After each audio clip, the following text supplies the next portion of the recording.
And hello. Hi. All right. What's it called? Let's see. Where is it? Oh, I have chat in another window. One sec. Hey there. Yeah. Today we're playing this. What's it called? It's like this, like, how to say, psychological visual novel thing. I see it like it's got like really good reviews on Steam. So like I've been seeing it around a fair bit here and there.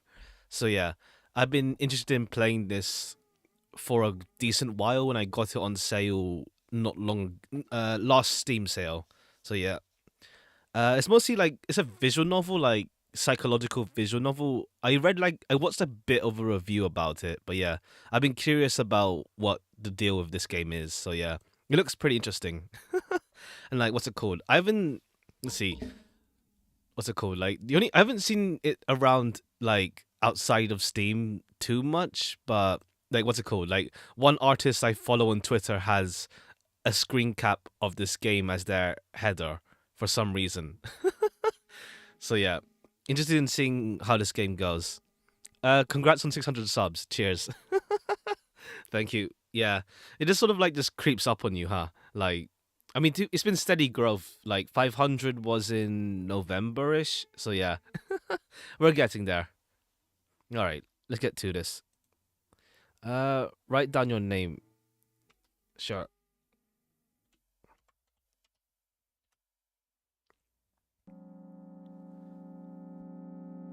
I walked down the road to the store and rehearsed my speech. It's been so long since I've been out of the house that I completely forgot what words to say when entering a store. I'm going to the store. Who are you talking to? I'm imagining as if I were a character in a game. What if it helps me gather my thoughts?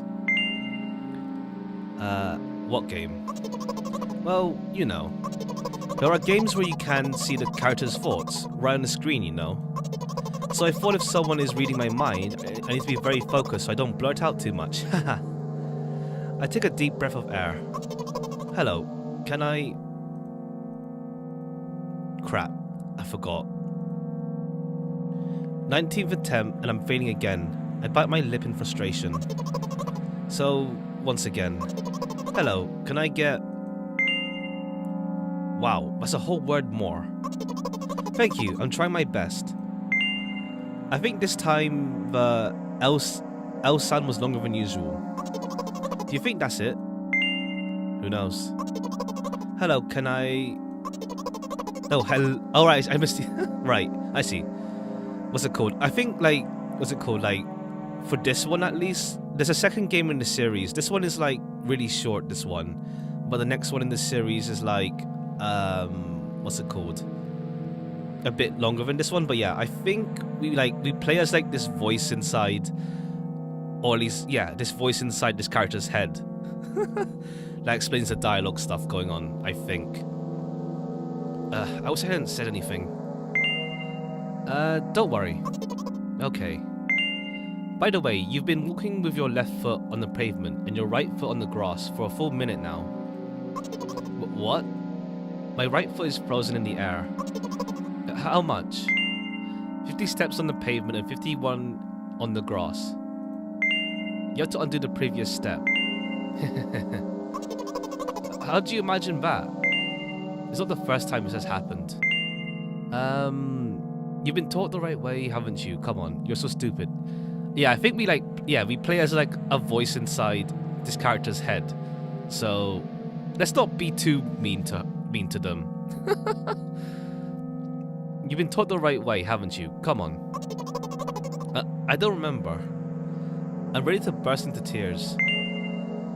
Here we go again.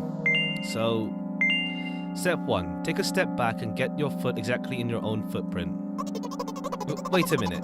What do you mean step 1? What then? But it's already the 52nd... Oh wait, I'm going backwards, so then it's the 50th? It doesn't add up. Okay. Step 50, take a step back to get your foot exactly in your own footprint. Could you rephrase it just a little bit? You can't just repeat a phrase without changing at least one word. People don't talk like that. You're hopeless. You make it sound like it's my fault. The store closes in an hour, so you'll be very guilty if you don't buy milk. Damn, really? Well, are you ready? Hey there, welcome to the stream.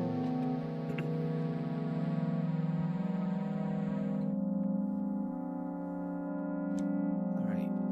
Hell yes. I carefully move my foot. Have you seen today's... Yeah, I've seen a bit of it, yeah. It's like the story demonstration. I've seen a bit of it. It's looking pretty good, like, damn, they really did voice everything, huh? Besides, Dante. I carefully move my foot backward, looking carefully into the dense grass. 4 videos. I think I've seen 2 of them.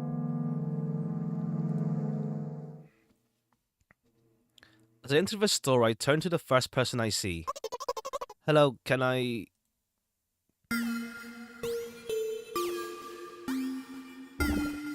Oh. Excuse me, what? Oh.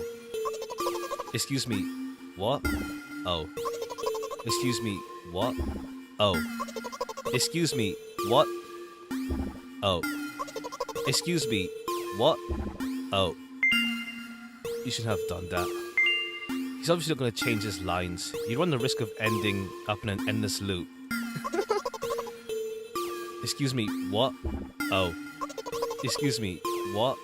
Oh. Excuse me, what? Oh. Excuse me, what? Oh. Excuse me, what? Oh. What? Oh. What's he trying to tell you? He's trying to scare me, but does he know that I'm terrified by the letter O? What's so scary about it? I have a frightening image when I picture it in my head. I can show you. Explaining it won't be enough, but keep in mind... Ugh. Alright, okay. A bit disorientating. Something like that. So I'll just continue to ignore his question. What? Oh. What? Oh. What? Oh. What? Oh. I gave her all my will into a fist. Oh. Oh. My interlocutor shook and crawled away. You just repeated after him. And it worked. Do it more often. Wait, I said he crawled away. Did he really crawl away? I mean, I didn't even look in his direction. When exactly did you say that? Just now. Personally, I didn't hear it. Did she mention crawl? You're just trying to distract me. But I know that my words were shown on the screen. I'm standing by the shelves. On the rack there are bags of milk. We both stand, and the milk lies, or maybe... Hey, slow down. Do you remember why you're here? To buy milk. So buy it. Right here. What did you expect me to say? You like things like that. They're so bizarre. I like surreal games myself too, yeah. Like, what's it called? I like, what's it called? When there's a balance between having, like, abstract and surreal stuff, but, like, also grounded in something, let's say. Like, in this case, yeah, this character is going out to buy milk, but then she's interacting with this voice in her head. Or something like that. I read the synopsis just to see something.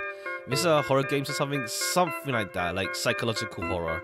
Not like outright jump scare horror, I think, but like psychological. I guess something like not here. Not here. Take the bag and go to cash register. Let's not be mean to her, so not here. I guess the first sentence. And you, as if out of spite, didn't pause before the second one. You want to rob me of my little victories? I sigh and reach out to take the milk, or rather, the bag with the milk inside. Or rather, a bag of milk inside a bag. Or rather, a bag of milk inside a bag of milk. Oh, that's a title then. Or rather, a bag of milk inside a bag of milk inside a bag. Or rather, a bag of milk inside a bag of milk inside. Come on. 15 minutes before the store closes, hurry up. I remember what these games are called. Visual novels. And by the way, the numbers are written there in full, with letters. Are visual novels worse than books? But there the authors are not lazy, so don't get lazy either. Wait, I thought only your thoughts were visible on the screen. Not anymore, so watch your mouth. Ahem. Anyway, you heard me. Hurry up or you get it at home again. I'm on my way. Hello, can I get some milk, please? Fourth floor, yeah. Like, what's it? Yeah, you have it. Ah, give. I put a weighty bag on the register. Of course, not just the bag, but the milk too. Hi, can I have it, please? No. Please. No. But please, Mom will throw me out the window if I get back without milk. No. Alright, yeah, this character has some home troubles for sure as well going on. But why not? Give more. But I don't have anything else. Hey. What? They hate you, you're pathetic, pay for the milk. I don't want to be mean to her, so I'll just we'll give her proper direction. Really? What would I do without you? I take a crumpled bill out of my pocket and hand it to the cashier. He starts to carefully examine it. It took about 2 days before he nodded contentedly and put it in the cash register. Thank you, goodbye. I don't think literally 2 days. I think it's more like it felt like 2 days rather than it literally being 2 days to the character, I feel. Have you no, I don't think I've seen that meme.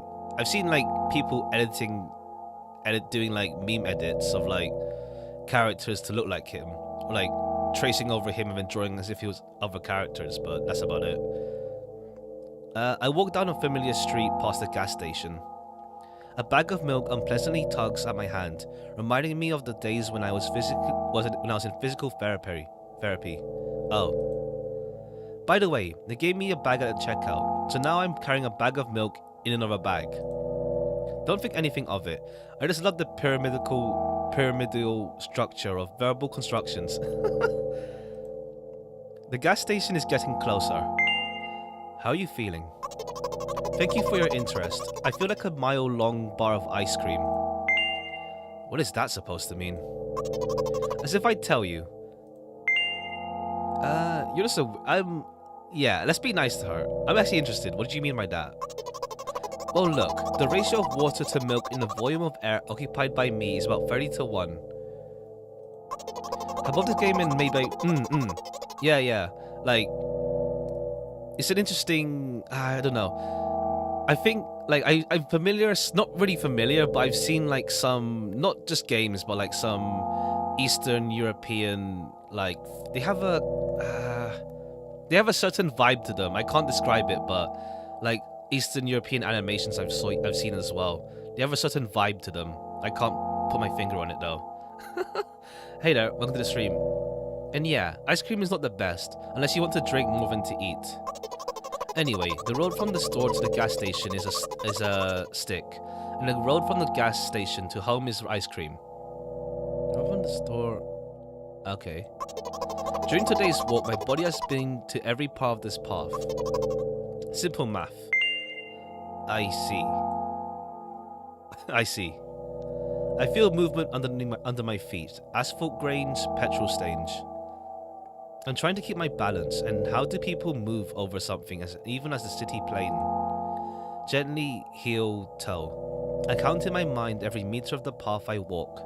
I even close my eyes for more concentration. Hey, watch out. I constantly take a sharp step to the side. At the same moment, a huge bear rushes past me with a wild screech. Hey, I'm walking here. I cast a reproachful glance at the swiftly departing giant. His red eyes in turn look at me with mockery. Did you see that? How brazen. Is there literally bears in the city? Oh. Oh, it's a truck. Um, let's see. Maybe not. I like to keep the streams at least on topic in terms of like what I show on the streams, not just suddenly have something completely wildly different at the end. I've seen, but yeah, I'll check them out in later though. It was a truck. Oh, really? Although, if you think about it, are there bears with eyes on the back of their heads? You could have died. Come on, are you saying someone would seriously want to kill an innocent girl carrying a bag of milk? There was driving the truck. Ha! You're sick. The world is a cruel and dangerous place. We'll see this. Cruel and dangerous place. I'm not in the world you're talking about.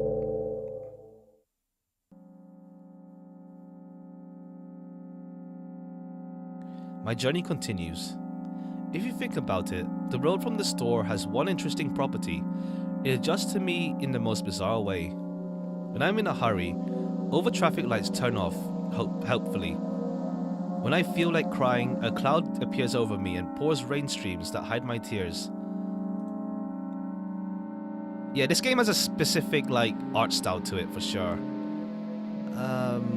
Let's see. The art style for the second game is a lot more abstract in this one, but the second game I'm gonna play in a bit after this one has a lot more of a clearer, defined style, I guess. No,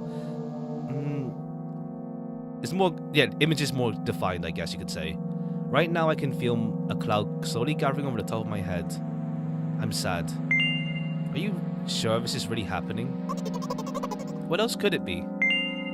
Has it ever occurred to you that it's all just in your head? That's not what the manual said at all. Apparently, these pills don't work for me either. The pills have nothing to do with it. Ah, okay. I see, yeah. Vaguely. Alright, cool. I need to watch it more. I didn't want to like watch it too much fully because I want to keep it mostly as a surprise when the game does come out, but I'll probably check it out. I watched like part of like the cutscene, I think, like halfway through I joined in when it was premiering. Please, I just want to get home and go to bed. I really, really am very grateful to you, but please, no more. You have to accept the truth. No. You have to accept the truth. No. You have to accept the truth. No. You have to accept the truth. No.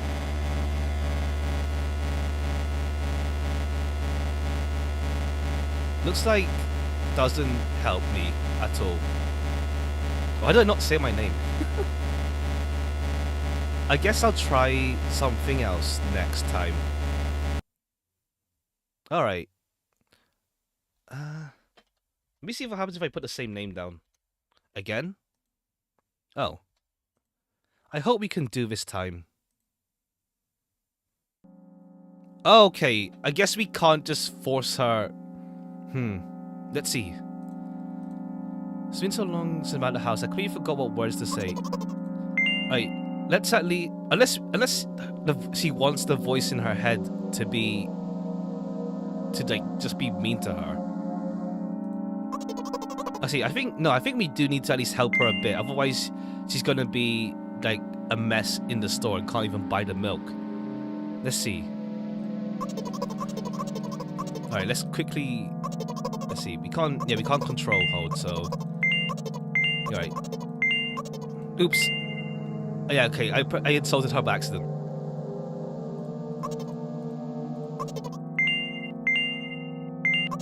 Alright, let's not click at the top. Maybe she will eject this voice in her head if we do insult her too much. Let's see.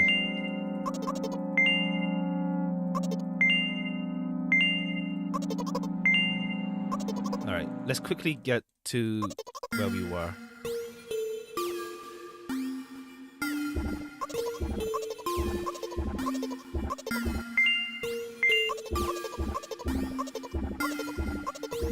Alright, let's go through this.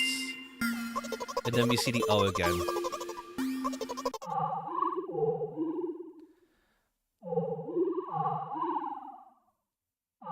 Ah, I see. Something like that. Alright, let's get to where we messed up. Let's see where we go. I guess we just had to let her stay within her delusions. Let's see. Oops. Oh wait, that's fine. That was the good option. That's the right option. Alright. I've only meant to tell her to actually pay for the milk.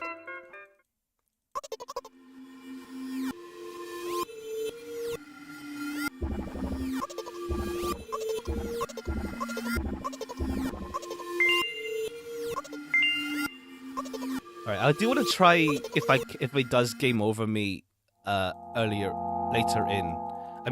in the game, if I do just insult her or just don't actually follow what she says. Oh wait, if I just keep insulting her rather than actually helping her. I guess we can't just force her to like see the world.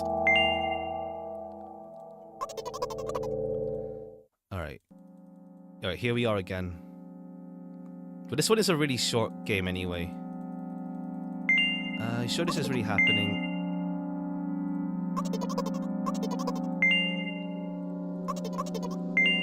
Alright, then let's not. You know what?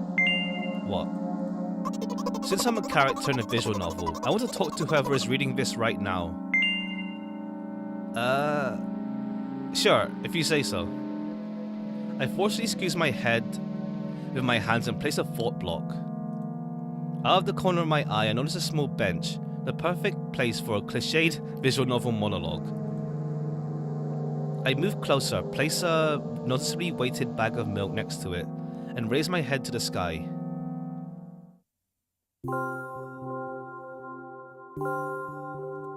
Listen, I'm a little embarrassed. I realize that I'm going crazy. The medications are becoming less and less effective, so ultimately things will happen painlessly, I hope. Do you know what I'm talking about? Let's say no? Not really. I'll be honest with you, and I expect the same from you, please. Oh, as in, do we get what she's talking about? Let's say yes then. Really? I must be nothing like the model protagonist at all, huh? To be honest, I haven't read many visual novels. Sometimes I regret it because now it costs me a lot of effort just to distinguish between letters and words. By the way, if you don't mind, I'd rather not name my diagnosis. Let at least you be the one who sees me for who I am. Even if I made you up, don't take that away from me, okay? Don't ask me for too much. How stupid does this all seem? From the very beginning, you've been following me, reading my delusional thoughts, hearing my silly conversations. It must seem crazy and weird to you. What is it like to see the world through my eyes? Ever since something happened, all I see is red.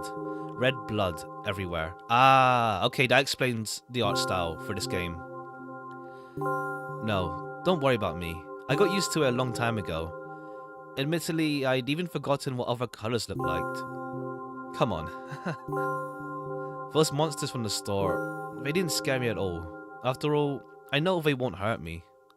Sometimes I think that they themselves are scared of me. Can you imagine that? By the way, if you want to ask me what happened, please don't. Promise? I'm tempted to say what happened, but I think that might lead us to a game over. I think... yeah, let's not ask what happened. Should we ask? I want to ask, but I want to respect what she's saying. Yeah, whatever, we'll promise. Really? Yeah. Really? Really? Really? Really? Really? Promise? I'm serious. Of course you couldn't help but ask. In the end, I'm just talking to myself. Sooner or later I would have brought it up. Okay, sure. So you're really on. Fine. To be fair, I am interested, but sure. You're really that interested in what happened to me? I won't waste time. What do you see?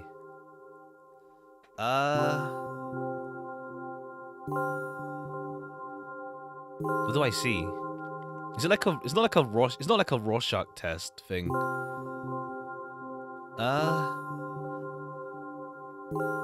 I don't know. There looks like a face here. Oh no, is this a body? A sky? And I see a face here. Like, this looks like a smiley face. I can tell you the answer gives you a unique dialogue. I think I know what you mean. I accidentally read it myself when I was checking up how many endings there were for this game. I think there's only one for this one, but then there's like 4 or 5 for the other one.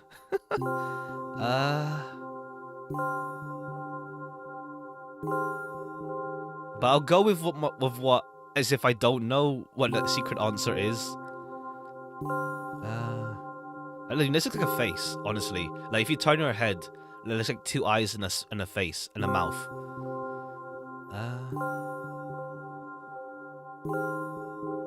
I'll just say face, but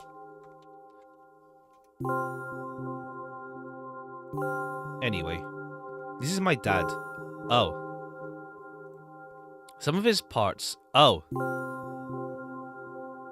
okay, I was half right. We do have a very difficult family, but despite all the problems, I never would have thought. Sorry, I should have raised my voice. Anyway, he jumped out the window and died. Oh. This is my last memory. Then a long gap. Strange. Very strange. Today's the first time I've ever been able to buy something in a store without a major incident. Of course, the medicine helped me, however. I think it's more your merit. I kept thinking, we mustn't screw up in front of the reader, or, oh my god, what will he think? I don't know why I decided to become a visual novel character for the sake of going to the store today, but it clearly paid off. Thank you. By the way, it seems to me that there are some boundaries in our communication. Frambao. Yeah, I've played Frambao as well way earlier, way back, like near the first year I started. Yes, I played it a long time ago, yeah. Seems to me that there are some boundaries in our communication. That's how I like it. And yet, I've been so sad lately. I've been thinking more and more about what my life has become ever since my dad... Well, you know. Day after day, it's the same thing. I tried so many medications that I hardly feel any difference between them anymore. As long as they keep me on my feet, I'm happy. But, you know what? Today's a special day, because I have you. There's so much I want to tell you. That was very rude of you. Oh no. I'm not going to pressure you. I'm just advising you to go home. I understand. Well, dear reader, shall we go?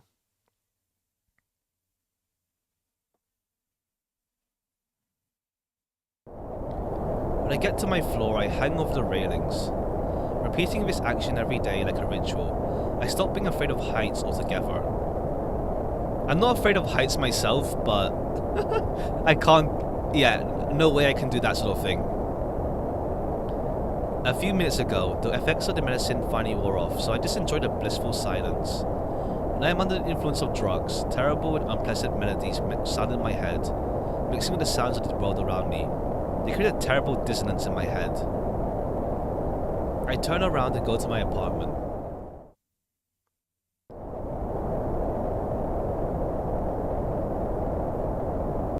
Yo. Look at that, that's creepy as heck. Did you bring the milk? I guess that's the mother. Hi, Mom. Did you bring the milk?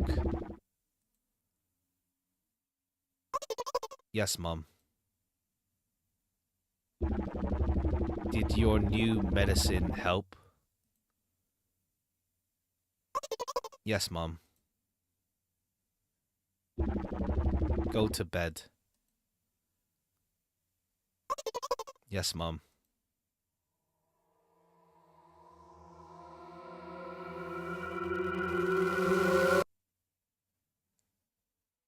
Whew. All right. All right, that's an experience for sure. I want to see what happens. I know this one's like only like meant to be like 20 minutes, this one. So yeah, okay. Even it sets up for the next game, I guess. Okay. Wait, let me just quickly see. I want to see if we can fail any earlier, real quick. No, so yeah, let me check out that secret dialogue thing. Are you supposed to help me?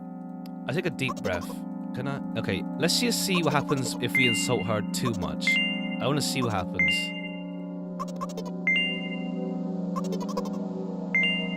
If that was like, let's see. I don't think there's any like different thing. Okay, yeah, we insulted her too much, and then now she's just pissed. Looks like doesn't help me at all. Okay, yeah. All right, I think that's. I'll just keep. That's all. That's all that will happen if we just mess up. Let me just see what happens if we don't tell her in the store. Let's see. If we don't tell her to actually buy the milk. Well, I guess she won't really open up to us. That's why. If it doesn't, if an incident happens in the store. Let's see. Because he mentions, yeah, the whole thing about. Let's see. Let's check out that other dialogue as well. I know the prompt. I think it's like corpse or something. If we actually do that, I ended up accidentally reading that. But let's see.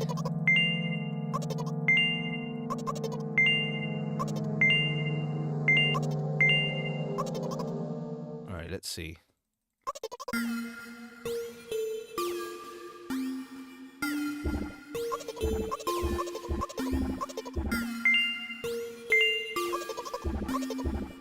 See, but to be fair, I don't think anything special will happen in the store if we like tell her, oh, the cashier hates you. I don't think anything will happen for that. I think it'll just be another case where she ejects the voice in her head again and gets a new one.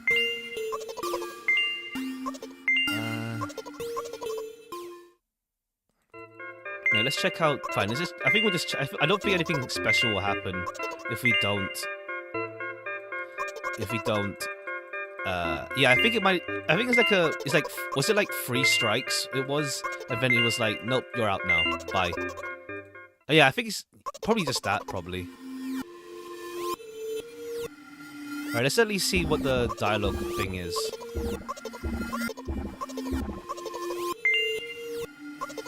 I think it was corpse, was it? I think it was. Let's see. Well, at least we know what it is, so yeah, I think corpse would work. But yeah, I think you can't insult her more than 3 times, and then I think it was also 3 times as well when it was when we're trying to get her to you know, get out of her delusion. And then it was like 3 times we said that. I think it was 3 times or so. And then that's when it was like, yeah, no, get out. I'm not talking to you anymore.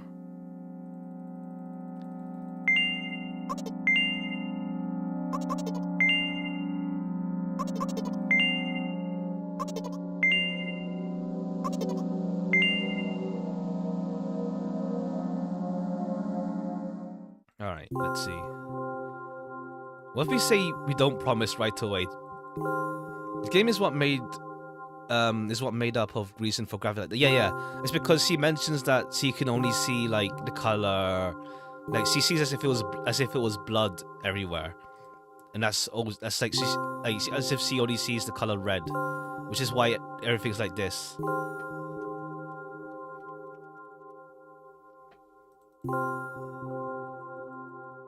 So it does explain why the art style for this one is like this. All right, and then we'll check out the second game.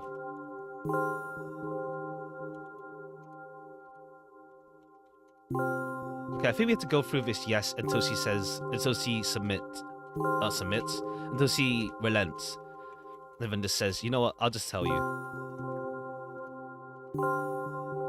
Okay. Even I will just stop saying yes at some point.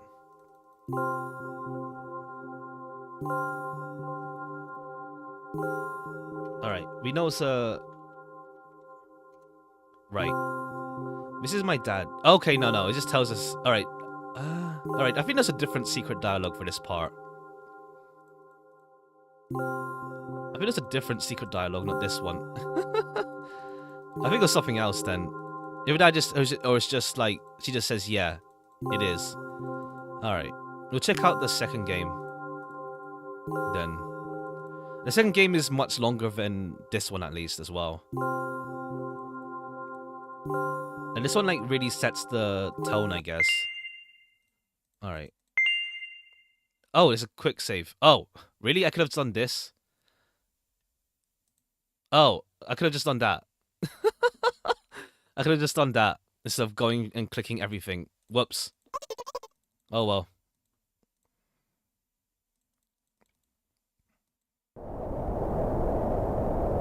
Alright. Main menu. Alright. We'll check out the second game. Give me a second then. Let me set that up. F. One sec. Let me set that one up then. We'll check out the second game now. Outside a bag of milk.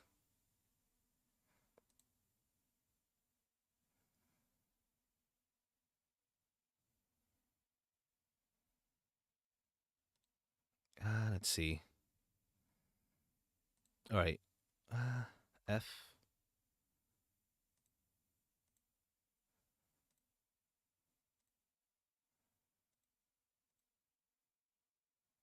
Okay, there it is. Let me also do the sound setting real quick.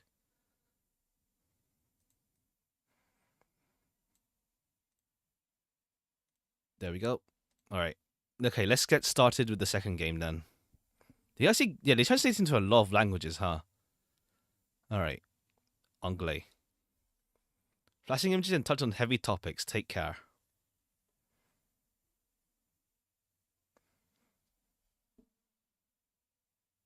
Okay, this is all right. The save menu is pressing escape. When it comes to like the production value is also a lot higher on this. Like, there's actually like a cutscene intro video, I think.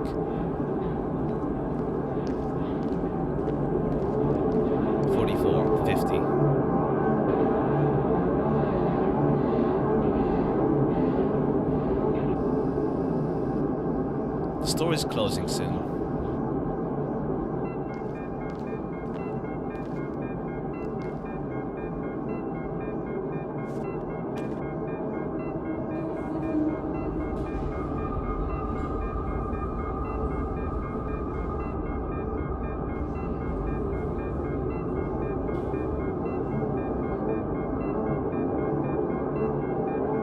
Hello, can I...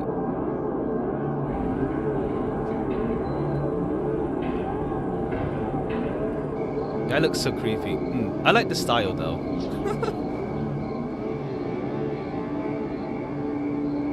It won't take much time. What do you see? Oh, I see. This is the... Alright, the first game, but in a cutscene. Are you sure? In the intro. Anyway, it's... Yeah, it's the first game in the as a cutscene intro video thing. Did it say 24/7? Why would it be closing soon? Oh, good point actually, huh? Good point actually. Well, I guess it's part of her delusion that the store is closing down as well. It's part of that as well. Yes, Mom.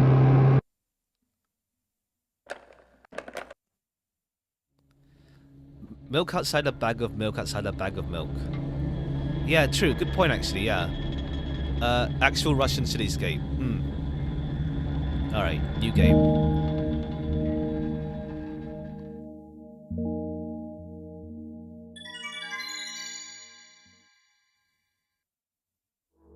I think this one's more like a point and click as well, compared to a visual novel from last time. I'm walking to my room, trying not to look around. Playful shadows dance around me, here and there. They dash all over the walls, the ceiling. One of these shadows whizzes past me, touching my face ever so slightly. I smile and continue walking, paying it no mind. Sometimes it's so easy to lose control and track of time, spinning in a joyful dance. But I'm in a bit of a hurry here. Mom told me to go to bed. Okay, it's literally continuing on from the inside a bag of milk one. I walk past the kitchen on the way to my room. The door is shut, but I can still feel the chilling air coming from the other side. My first thought is that there's a living corpse blowing into the keyhole, laughing mockingly. That's so silly. I'm absolutely sure we have no corpses in our kitchen. I know for sure that we've never had any corpses in our kitchen. I'm absolutely sure that.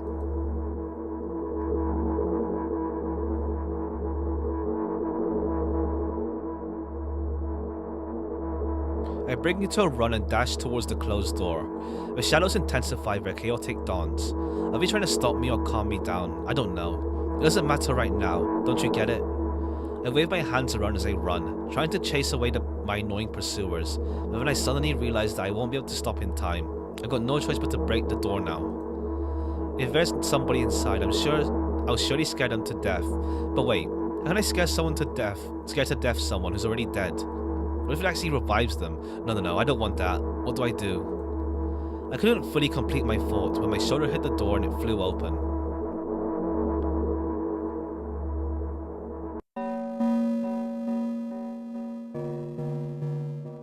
As expected, there was no living corpse inside, but there was a bag of milk I bought today, sitting right in the middle of the table, watching me with its unblinking eyes. I stare back. Nothing happens. Although, what exactly did I expect? Gratitude? Have I done something that warranted it?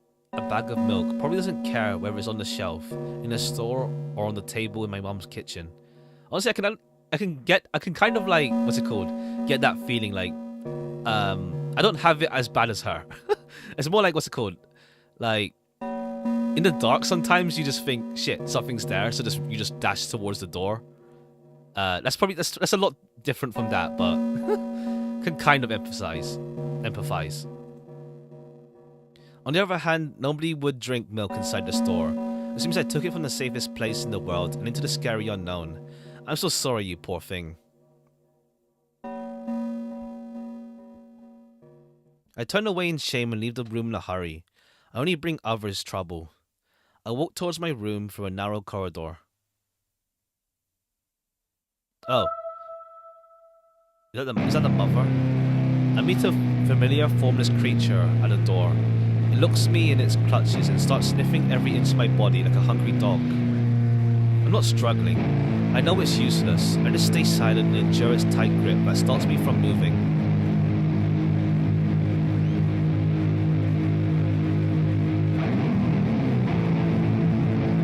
After sniffing me from head to toe, the creature holds out its ugly paws, bearing a single claw, thin and sharp like a blade. Is it an actual dog? Again? I stare questioningly into the monster's bottomless eye sockets. Don't move. The creature squeezes my hands until my veins start bulging. I just keep staring into the black cavities where its eyes should be, ignoring all the pain. I promised so many times. Stay put. The moment it stays, its claws pierces my arm. I don't feel anything other than the barely discernible crawling under my skin, and the ring of tightly sprung sinews. But then the claw injects its venom into me. Oh, I see. Right. I think it's the mother giving her medication. It seems, maybe. It hurts. A white veil appears in front of my eyes. My fingers cramp and start twisting frantically. I lose control of my body and slowly slide to the floor, just like last time, but why do I feel so hot? I feel my blood boiling. Strong shivers run through my body, paralyzing every single cell, while my veins and my arteries heat up, almost bursting from that pressure. I try screaming, but instead of producing words, I vomit thick, milky foam. The creature notices it and throws itself at me in anger, grabbing by the throat while keeping the poisonous claw inside my arm. Kill me! Kill me!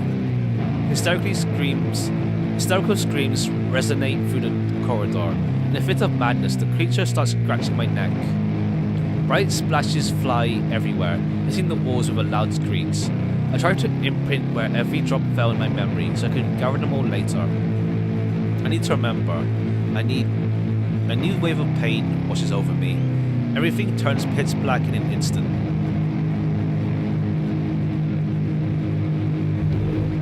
Say it.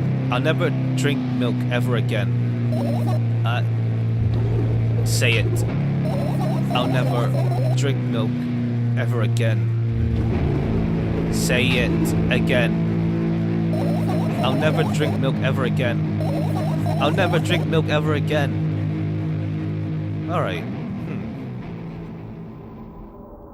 That's the mother, right? So I don't know, unless milk makes her condition go worse or something, I don't know. I finally get to my room. I'm so tired of all this fuss.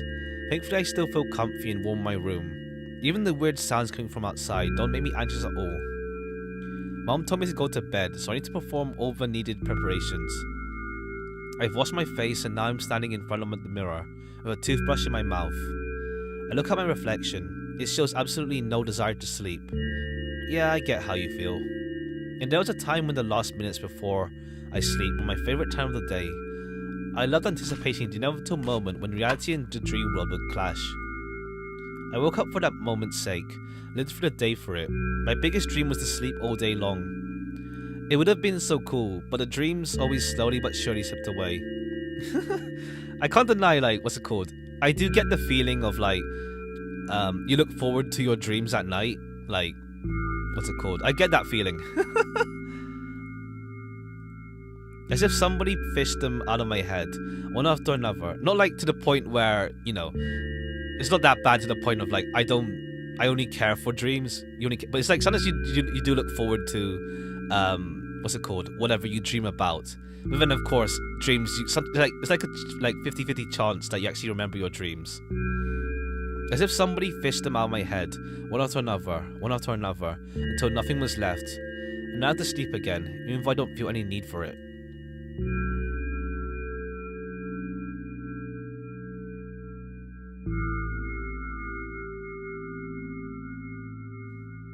After finishing my face, I usually reach out for my pills. It's funny, but I have no idea how they work separately, since I always swallow them as a bunch without thinking. Now I want to have a better look at it, to twirl it between my fingers, to chew on it. I do anything to stall for just a little more time. A smooth, protruded red capsule is looking at me. It's covered in a murky, semi-transparent film, but I can still discern its contents.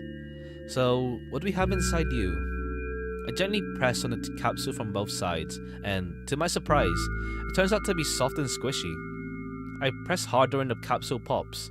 Sticky, bright red liquid pours out. Filthy. The pill flies straight to the waste bin, and I start rigorously washing my hands. No, there's no way I'm drinking that. Next was a flat pill, of the same blood red colour. What's this here? It looks like something's... Is that a face? I don't know. There was some letters printed out on it. Oh, I get it. This is the medicine that makes me really sleepy. This is the type of sleep I want. That's not it at all. It's fake. No. I don't want to look at it. The pill flies into the waste bin as well. The next half an hour goes by in a similar fashion. I study every pill from all sides and then I find a reason not to swallow it. I invent my own medicine instead. Enjoy swallowing them one after another, letting myself drown in their healing effects. Hey, my neck doesn't hurt anymore. Hey, my hand doesn't hurt anymore. Hey, my head doesn't hurt anymore. Hey, my heart doesn't hurt anymore. Hey, my stomach doesn't hurt anymore. Hey, my eyes don't hurt anymore. How come I didn't think of this earlier? It's just so simple. I need to brag about it to someone right away. But not to my mom. She'll just scold me. And she's sure I'm already asleep anyway. I don't want to disturb her without reason. I'll think of something myself. Besides, I really want some small talk. I wonder who's going to be my conversation partner. Hey.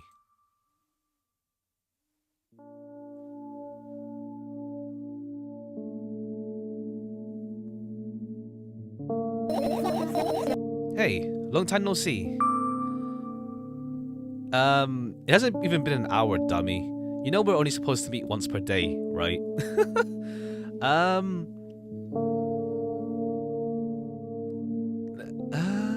Let's do 1 hour. Wait, let me save here. I think since we now... Oh, okay, there's only one save file. Okay, there's only one save file. It hasn't even been an hour, dummy. I mean, what's it called? I don't know if that counts as insulting. Like, this reads more like affectionate, dummy, rather than insulting to her. Let's go with the first option. There you go, bullying me again. Aren't you even a little bit happy? Not even the slightest bit. I'm pretty exhausted after today. And no, I don't want to be mean to her. Okay, that took it as being mean rather than like playful. Mean. Alright, I'm pretty exhausted after today. Well, I guess you are too. That's not true. You need to go to bed. No, you've been in control for way too long already. It's my turn now, alright? I'll just stay silent until the medicine's effects wear off. How about that? Hey, you can't do that. You do your best to make me feel better. That's exactly what I'm doing. What a bully. Actually, why am I even worried about this?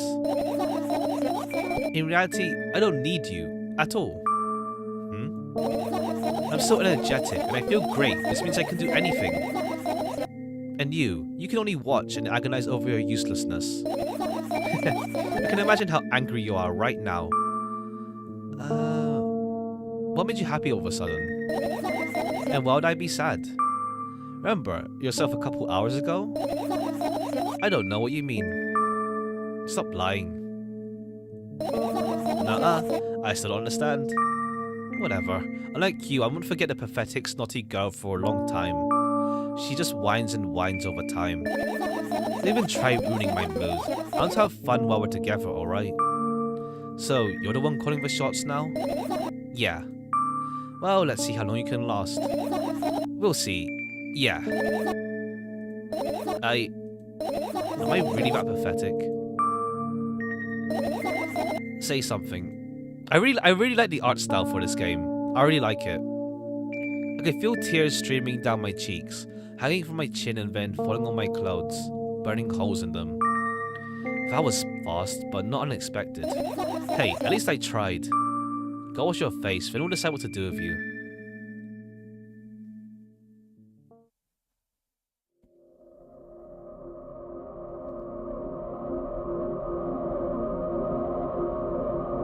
I'm in front of the mirror again. I keep staring at my reflection, trying not to get distracted by the sneery looks the walls are giving me, trying not to drown in their giggling.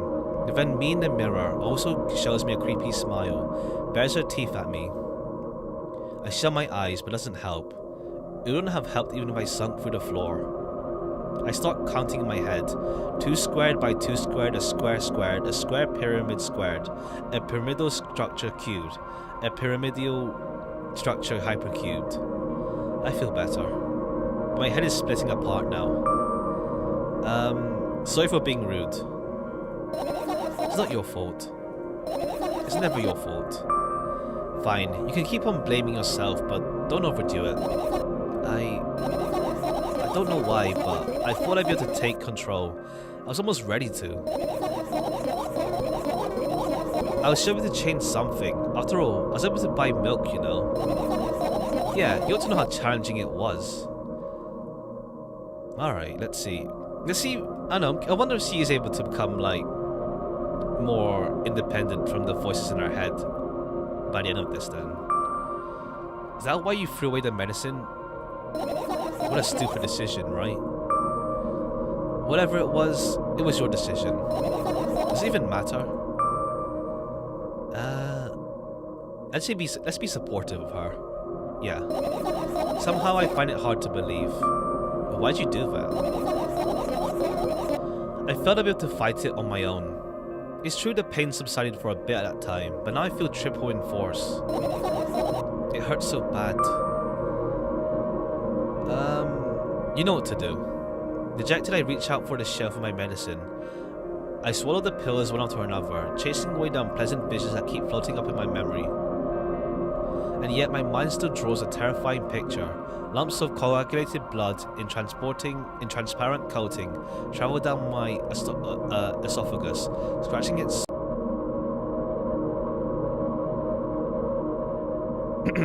OBS disconnected for a bit. I don't know what happened there, but it's fine now. What do you mean? You're afraid of being alone. This worries you much more than the pain. Yeah, okay, I think we're back now. Yeah, I guess. I toss the lost pill into the air and catch it with my mouth.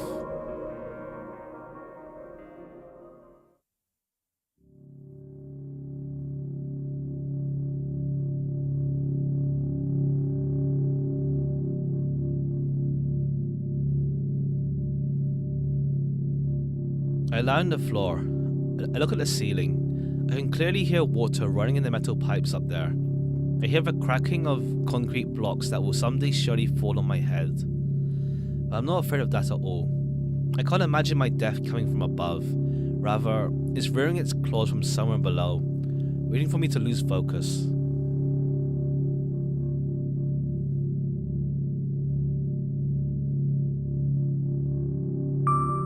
Do you want to talk about it? No, I've had enough of talking.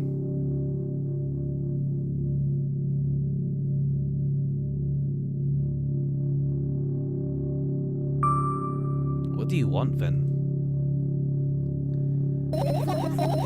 I just want to lie down for a bit.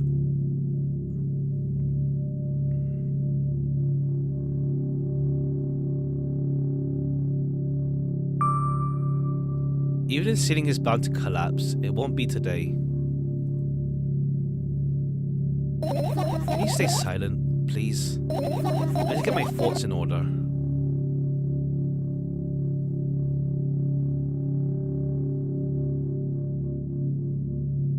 That's a big ceiling. Or is that just perspective? I carefully extract my thoughts that are yet to be formed from my head and lay them out on the ceiling in orderly rows. Now is my corkboard. Now also seeing the whole picture, I switch from one place to another, pile them on top of each other, scatter them around. In the end, I throw them off with my hand, in order to start over. I can't do it. You can always imagine your thoughts as something small and swarming, like cockroaches. Ew, I hate cockroaches. Can I make them fireflies? I don't mind either way.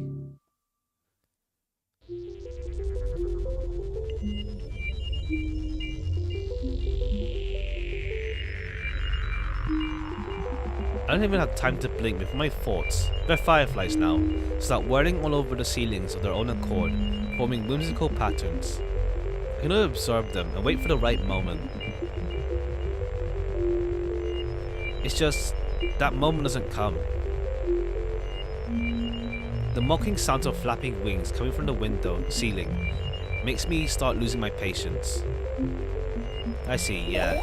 Enough, I hate you. She can't get her thoughts in order, for sure, yeah.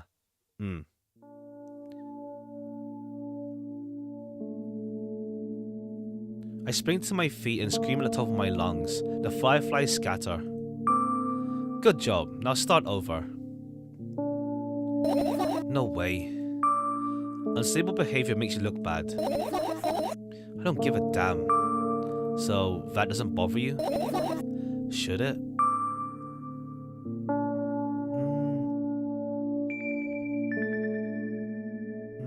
Should it but I say yes. And what do you want me to do then?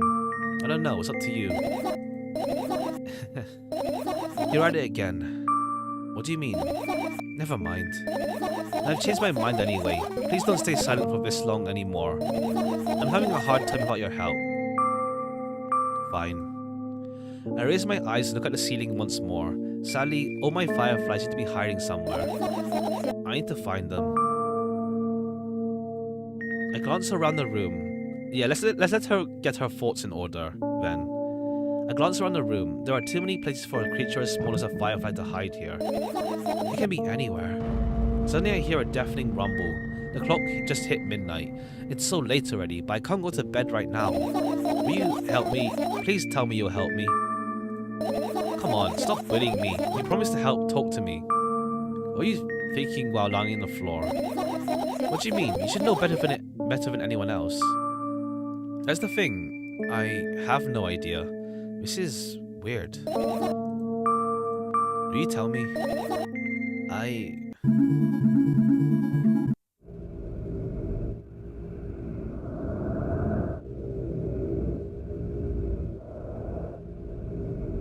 roll my sleeves and start rubbing my eyes intensely. They are so itchy. Why are you crying? My eyes are itchy. Did you drink milk? I wonder if I tear out my eyelashes one after another, will my eyes stop itching? I wonder if I tear out all my eyelashes one after another, all my eyelashes one after another, if I tear out all of my eyelashes one after another. What have you done? I need to get out the glass, then I need to have a bath, and then... Here, drink some milk.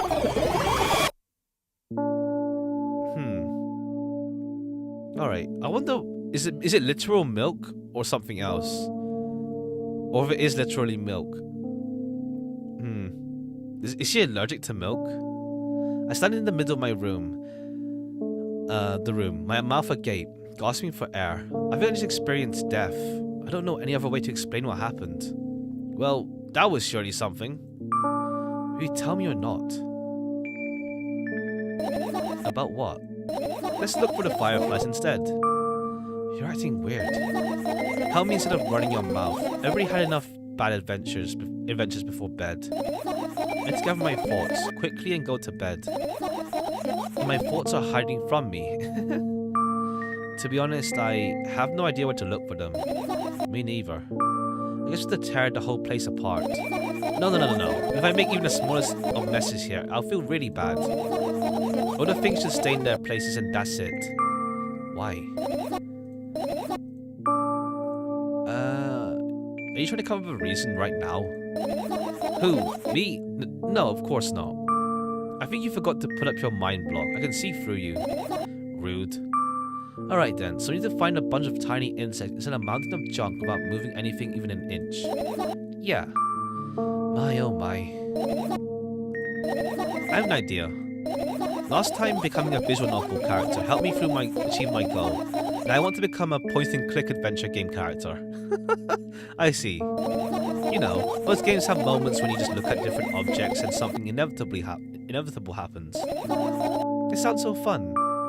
And what about the things you use regularly? Do you refuse to touch them as well? It would make it even more interesting.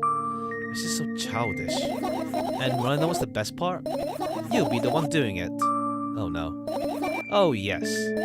I start panicking as soon as I get in a multiple choice situation. I just keep changing my mind and end up crying and running away. Do you want that to happen? You're such a handful. You've already proven you've been able to make decisions. Why not continue on that road? Do what you want. Should we help her, or should we just? Well, I mean, I want to explore every ending anyway, so let's ask her why not. Come on, don't be so boring. I was just teasing you. You don't have to bear the whole burden. Asking for help is a reasonable decision too. Let's begin already. I go to the middle of the room and look around. Where would I hide if I were a tiny firefly? It's just so thrilling. My heart gets warmer from the pleasant anticipation. Hey, what? Look down. I look down. After a moment, a small ball of light and warmth crawls out from under my sweater. Is this shirt defies the letter O? Oh, good point. Actually, yeah, it's an O, but with a cross through it. Well, a line through it. I see. Good point. Yeah, good point. Actually, yeah. Wowie.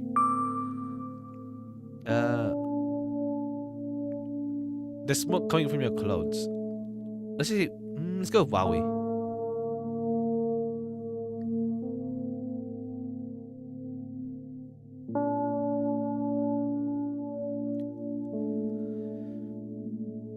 I carefully grab the firefly. It's pleasantly scorching to the touch. I put it on my shoulder. I'm sorry, little guy. Time to come home now. As if it was an order, the firefly slowly drifts up, circles around my head for a bit, then flies into my ear with the speed of a bullet. It tickles. One down. Look for the others. Yeah.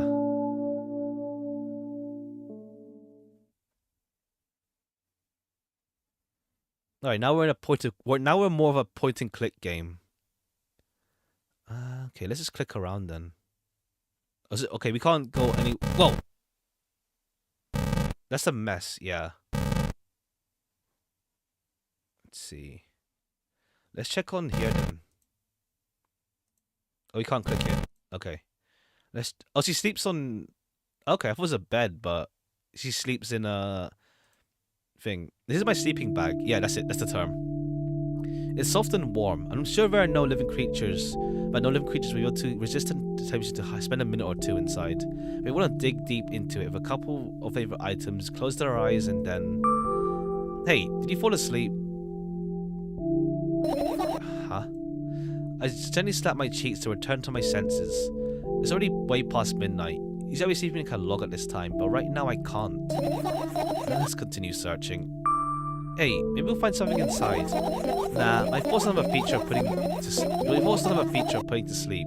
Quite the contrary, they always cause insomnia, just like tonight. Okay, what? I said, searching here is meaningless. Let me save here then, since we're in this section. Alright, that's a fan, radio, 2 radios? Let's take this radio here. Oh, it's music.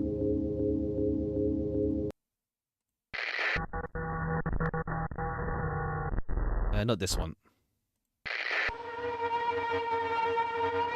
Yeah, no thanks.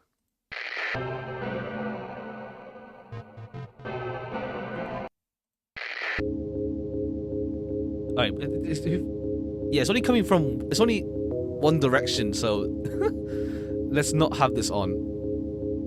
It's only coming from one direction. Oh, I see, but this one's. Right, this one's coming for both directions. Both speakers. Or headphones. So you put some music on.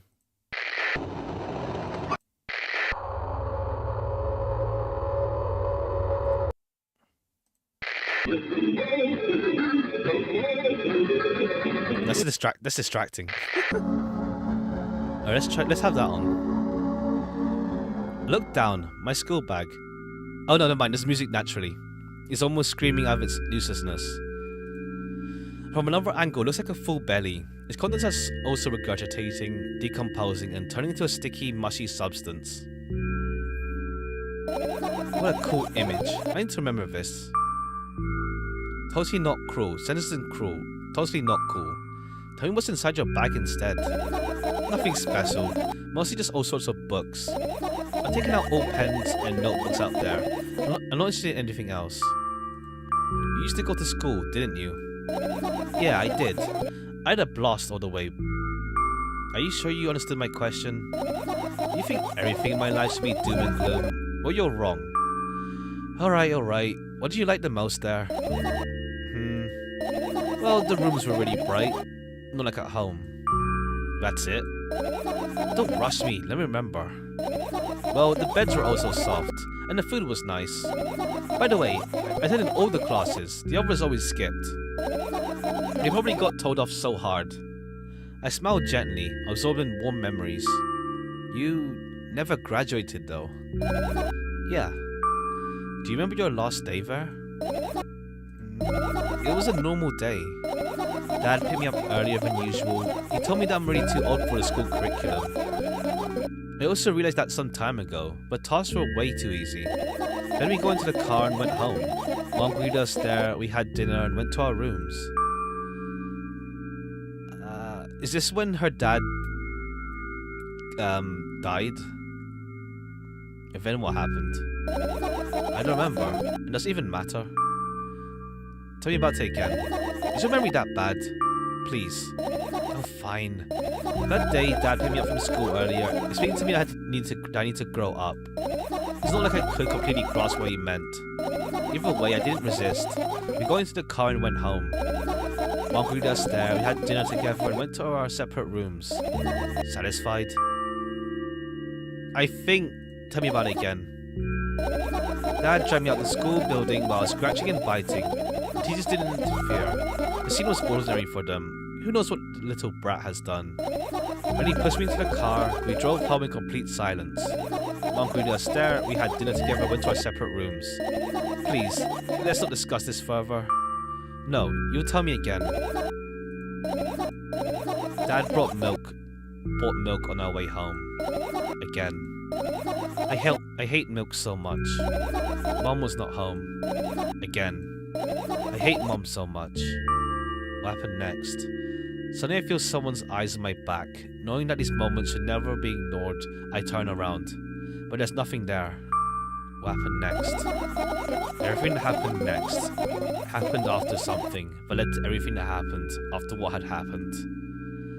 I look at my bag again, light pouring into the room. Through the window glints on the metal parts, and there's also a shadow underneath it, which means it's real, sadly. Whatever, I don't care anyway. I almost end up kicking the bag in a fit.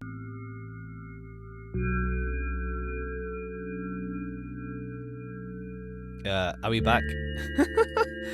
Man, OBS is having a doozy today, huh? We're back. We're back. Are we back?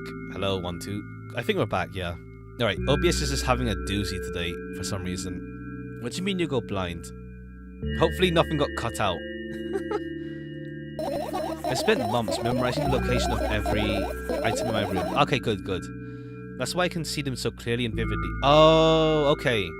Right, okay, that explains, right. That explains why... Right. That explains the art style for this game, why things are more clear. You won't get it. Look at your feet. I look down and see that a small insect is crawling towards me from my bag. It's barely glowing and it can't even fly. I guess this firefly is really tired. I bend down to pick it up. The firefly starts glowing brightly as soon as I touch it, then it flies up. There you go, boy. Good job. After doing a victory lap around the room, it flies towards me with high speed. I shut my eyes, anticipating the firefly to enter my ear. This is exactly what happens. After it gets inside, it buzzes for a little while, then goes silent. This one is kinda sad. I wonder why. It doesn't matter. What matters is that it's no longer alone. Sure, let's continue searching. What's this book? This is a sketchbook. Half of its pages are blank, which means it's good for a couple years. You draw that rarely. Why?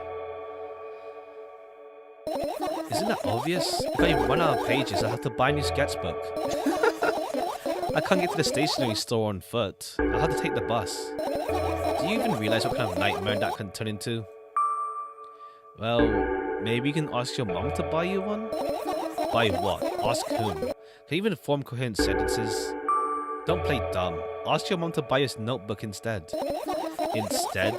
So you want me to perform a string of actions, but you're also telling me to do one instead of another? How would I decide which action to take? You're so dyslexic. Man, you're a tough case. You lack empathy. Is that my fault? I get closer to the sketchbook, stepping over the wires, the sleeping bag, the cracks in the laminate, and the window's reflection. The sketchbook is lying on the stool. From my height, it looks like the stool is missing 2 legs. I squat down and look again. All the legs are in place. Will I be able to think of an interesting allegory? Oh, let's not go there, okay? I stand up and study the sketchbook from inches away. Its pages are pure white. The lost drawing is buried on the previous page, the way it should be. Too bad. I'd love to see it. Maybe next time. A sudden gust of chilly wind breaks into the room and makes the pages rustle. Oh no. I shut my eyes. A distinctive sound of pages turning echoes from a headache in my head. I know what's going to happen. The rustling has stopped. Even though the wind is still howling from every direction, it can only mean one thing. The notebook is open on the first page. If I wait a little longer, the wind will close it. I won't have to look. If I wait a little longer. If I wait. Open your eyes. No. It's okay, just do it. No way. I know you're lying. Calm down. No. Calm down. No. Calm down. No. Calm down. No. Calm down. Calm down. Calm down. Fine. I open my eyes with utmost caution. The notebook is still open in the middle. No drawings, nothing. The pages are still pure white. Did I imagine it? I don't know, did you? You're the smart one here, you tell me. Next time, don't close your eyes. What did you... I couldn't finish speaking because the pages started moving again. Don't close your eyes. Don't make me do it. I'm scared. Trust me. The rustling grows louder. The pages lift up. I can almost see the outlines of drawings on previous pages. No way. Everything that's in the past should stay in the past. You couldn't convince me. That's it. I'm closing my eyes. Look there. A barely visible light seeps through the pages. With every new gust, it becomes brighter and brighter. A firefly. The wind immediately stops. For a moment, the world sinks into perfect silence, but only for a moment. Yo, this is an interesting game. I like games that have like a surreal element to them, but like not like overly abstract, but like still you have some basis to like think about the surreal elements and like what is real, what isn't real, all that stuff. I like that sort of thing. The buzz that has always been haunting me fills the surroundings. I'm like, what does this surreal thing represent in reality? That sort of thing. The buzz that's always been haunting me fills the surroundings, but it doesn't matter now. Goodness gracious, little boy, you made me so scared. The firefly blinks, flies up in the air, flies up in and enters my ear, buzzing loudly all the way. It spends some time looking for the perfect spot in my head, but when its buzzing dies down. Are you okay? We're running short on time, so let's continue searching. Okay, let's see. It's a computer. Let's see the computer. I look at my laptop. I haven't touched it for years, so it's covered with a layer of dust as thick as my finger. A bizarre item. I fear it. Why? It's a long and boring story. Wonderful. Tell me about it. I insist. I really like the dynamic between her and the voice in her head. They have like, I don't know, I can't describe it. Good chemistry, I guess you could say. I don't remember how it happened in my room. It appeared in my room. One of my parents probably brought it here because they couldn't find a better place for it. They didn't prohibit me from using it. On the other hand, they encouraged me to do so. Sure, I spent my whole days in front of the screen. Games, drawing, engineering, calculator, 3D modeling. So much fun stuff to do. You had amusing hobbies. Yeah, I did. Before entering the web. Huh? Imagine this. You're a hamster that lives underground. You have everything for comfortable living. Did you imagine? As always, your analogies are spot on. Okay, I imagined. Alright, so you're a hamster that lives on the ground. You have everything comfortable for you, okay? Okay. Wonderful. And here's the situation. You're a hamster that lives... Okay, I got it. Do you want to talk about something else? Yeah. I mean, I get the analogy, like, what? Hamster on the ground, you don't know about the outside world, and then you... Well, because of the internet, you realize there's more to the world than just this. That sort of thing. you end up returning to the subject anyway. On one wonderful day, someone digs you up from your hamster house and brings you to the pet store.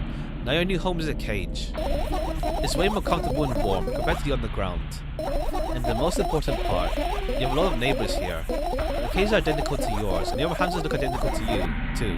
That means you're all the same. Apart from the fact you were born at the shop. You'll ask, what does that indicate? And I'll tell you, nothing at all. I forgot what I was talking about. Gosh. Okay, let's start over. This time, try to avoid the stupid hamster analogies. You know I'm not at fault here. So, I had a lot of friends online. Tens, hundreds of them. Impossible to count. Oh, okay. I see. Is it impossible though? Is it impossible though? I had exactly 317 of them. Although I guess nobody counts the exact number of hamsters when they walk into a pet store. Hey, don't get distracted. Oh, right. From my 317 friends, 68 were into gaming, just like me. 130 of them like drawing, just like me. The remaining 119 were into calculators and 3D modeling equally. Now when I say equally, I don't mean 59 and half friends on each side. Alright? You can split numbers evenly, no problem, but math doesn't work like that when it comes to friends. A major conundrum, right? Get to the point. I knew, of course, that no real person exists on the web. Huh? I also understood that all my friends died the moment I turned off my laptop. Bag of milk. Yeah. It's like this, like, the first game in the series, like, we pretty much had to help her buy a bag of milk from the store. Yeah. That's the reason for the title of the game. It's like this psychological visual novel sort of game. I also understood that all my friends died the moment I turned off my laptop. Ah. But I still wasn't even a bit worried. Why? Do you know what computer programs take place in... No. It's I think Russia or something, because the creator is Russian. I don't know why Canada? Because of the red? Oh no, I see. Right, because bag of milk. Nah, in Europe you can buy milk in bags as well, not just in Canada. You can buy bags of milk in Europe as well. It's not just in Canada. That's why, right, yeah. I did hear about buying bags of milk in Canada, but no. In Europe you can buy bags of milk as well. France. I think Russia, or at least something like that. But well, where this game is set. But yeah, I know you can buy bags of milk in Europe. Do you know what computer programs consist of? This is a combination of numbers. This means my friends are also numbers. Isn't that amusing? Not really. Why did you call them your friends? I mean, everyone who shares my interest is a friend. I don't care whether they know about my existence or not. Anyway, as I was saying, every program has its own algorithm and purpose. It's a mathematical formula. If you solve that formula, you'll be able to predict the program's behavior at any one moment.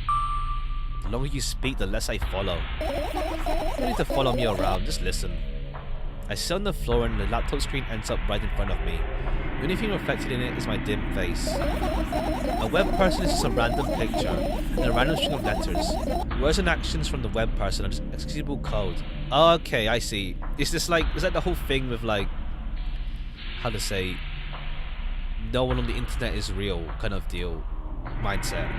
Like, you don't acknowledge them as an actual person, just like someone on the computer.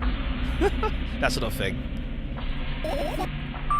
Hey, let me know if you need a break. One day, someone appeared. From that point on, my laptop was always on. There were no real people on the web, but he was good at pretending. At some moment, I let him trick me. Oh no. Hey, look. Huh? Suddenly a firefly slowly crawls out of the laptop's vent grill. I reach for it. It gets into my palm, blinking all the while. Philosophical zombies. That sounds... what's that? Okay. I haven't heard of that thought experiment before. Okay, it sounds interesting. One sec. A thought experiment of sort? That sounds interesting. I think it's trying to say something. I wonder if we're gonna get like a clear answer of like what exactly happened, like with the whole internet thing with her, and also the thing with her dad after school. Even that is meant to be vague on purpose, and we're just meant to like piece together things. I think it's trying to say something. I can see that myself. If only I knew that. It looks like a cipher. Do you want to crack it? I changed my mind. I have absolutely no idea what to find out, what it wants to say. The firefly stops glowing for a moment after that. When it starts glowing again, as if coming back to its senses. For some time, it thinks about further course of actions, and flies up and dashes into my ear. Let's continue searching. And what about your story? You must be mad at me for interrupting you. I'm sorry. If you do everything right, I'll finish my story. Maybe. Do you promise? I promise. And if you forget, then remind me with a code word, for example... What code word? I'll think of one later. And for now, let's keep searching for my fireflies. Okay. Oh, I see. We can either just give up now or just keep searching. Now let's search. Let's search for all of them. There's 5. Well, look. Let's look everywhere we can then. Fan. What's funny about that? I imagine myself being a firefly, but looking straight at a giant fan. And I'd be so jealous. The only thing preventing it from flying is the cage is locked in. And the cable. It's like an inmate, if you think about it. It's so sad. Yeah. Let's continue searching. Let's check in the aircon. A very high place under my ceiling. I can hear countless numbers of small legs marching inside the AC unit. Oh wow. What happened? Fireflies can't be friends with cockroaches. We'd better look somewhere else. Why would cockroaches be there? Have you forgotten? You were the one who told me to think of my thoughts as cockroaches. Yes, but... we became fireflies afterwards, but... cockroaches don't disappear just like that. So we occupied this place. Do you understand now? I'll pretend... I guess I do. Maybe I said no. Oh well. And what are those? Those. Those are the photos of my best memories. But they're blank. I studied them so intensely I burned them in my eyes. Now we're just covering the cracks in the walls. Cracks. Forget it. Are we continuing to search or what? Okay, we are. Okay, we are. Let's check everywhere in the room. This light? Are you serious? What's wrong? Just think about it. Why would fireflies be attracted to light? I think they're quite self-sufficient already in that regard. Well, only if they purposely want to lower their self-esteem.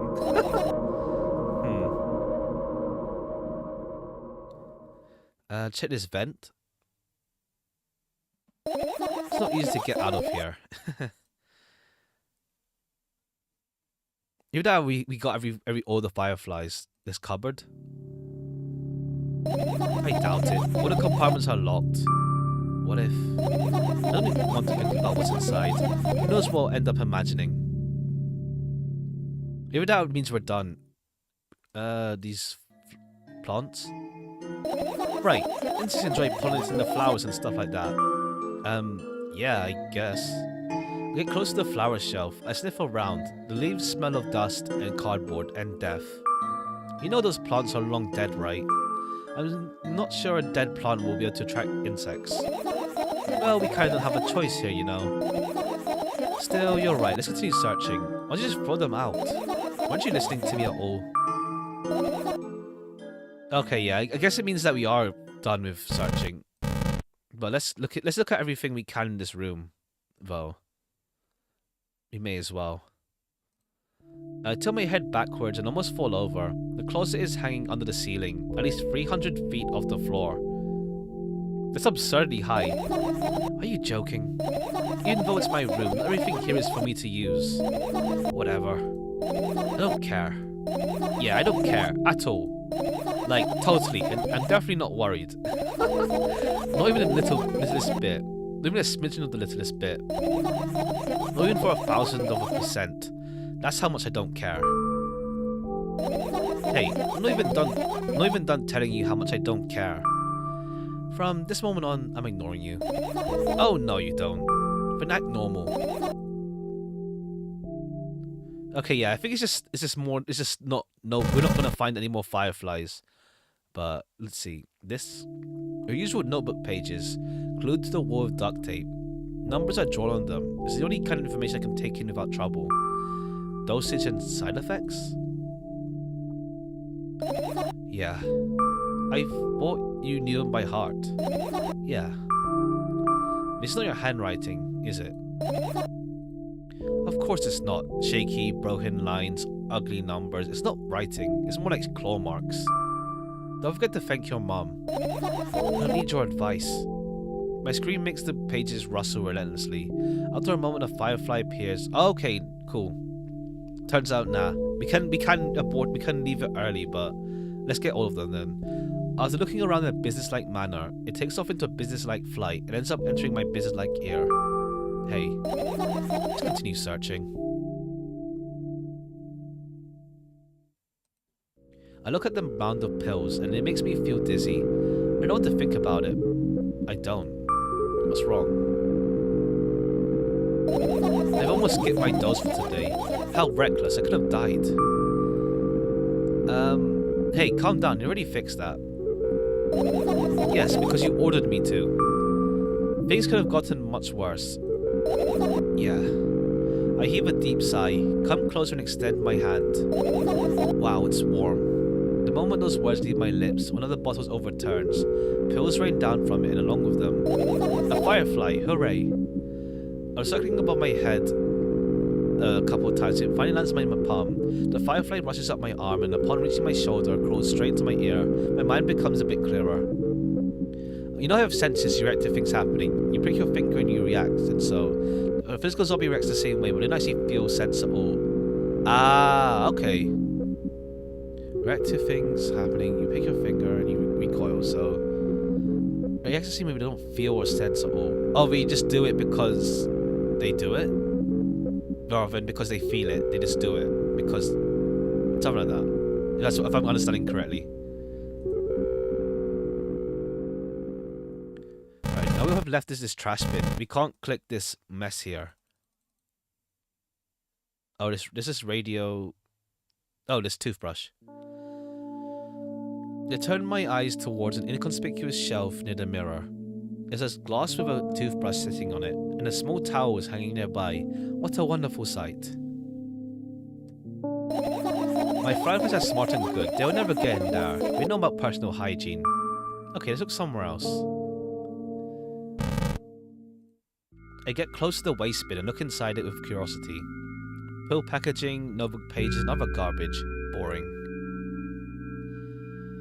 There's nothing here. Indeed, no self-respecting firefly would hide in a heap of garbage. Can't agree with you here. I think we can't force click this thing, at least. So, yeah, this thing's stuck now. Not stuck, but we can't click this. Is there nothing else we can do? I don't see anything else pop up. No, this is radio.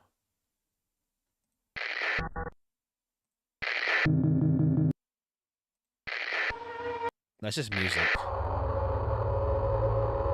Yeah, it's just music. We can't click this thing here, so yeah, nothing's happening when we click this.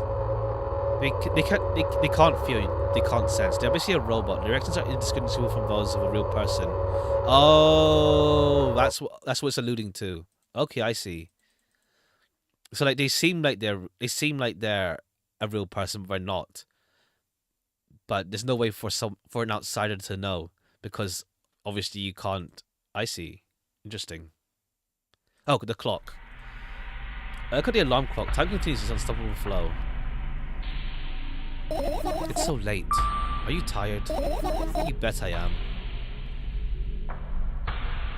I let out a theatric yawn and hold up my arms to my sides. 1, 2. Then I raise them above my head. 3, 4. Maybe a little workout will help me freshen up. Good idea. Do you remember the exercises you've been taught? I think so. I take a hesitant stance. What was it? Heels together, toes apart. Whatever. I'll go with that. Count down 5 minutes. Fine. You have a clock in front of you though. I can't look at his hands for too long. At first I feel like they start moving in the wrong direction, and then they disappear altogether. And then things always get messy. Last time I saw a pair of eyes on the clock face. And also, I used to hear voices back in the day. They pleaded for help, I think. What a mess, truly a mess. It was a mess, right? A mess. Well, are you counting down? My god, finally. What do you mean? I was trying to get through to you for half an hour. Huh? Forget it. Do you see a firefly? No. Let's continue searching then. Alright, I almost missed that. So let's... Oh, this thing. That's another. That's another radio.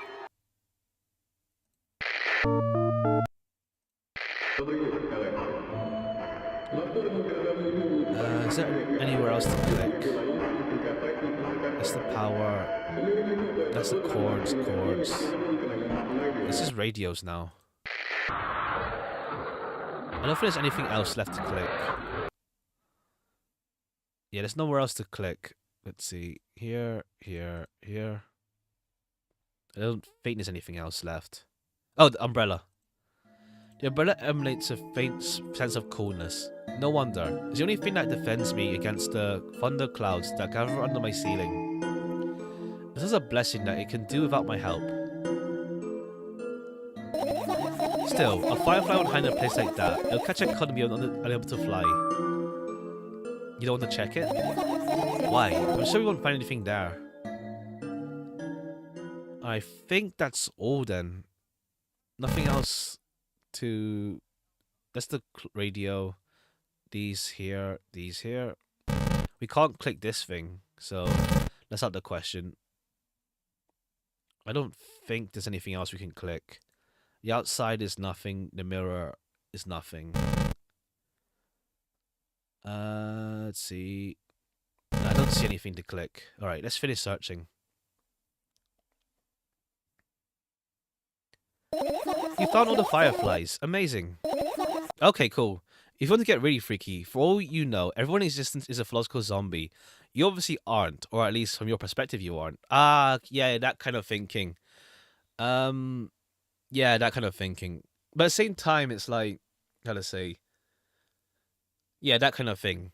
I mean, obviously there's no way to fully know unless we have mind-reading powers. Or like, that sort of thing.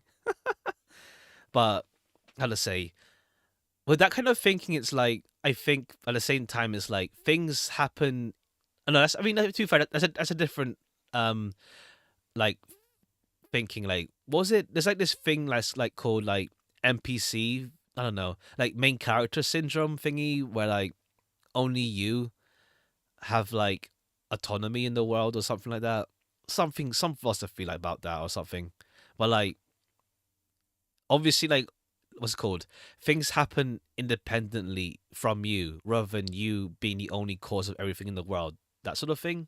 But I think that's a different philosophical thought. But yeah.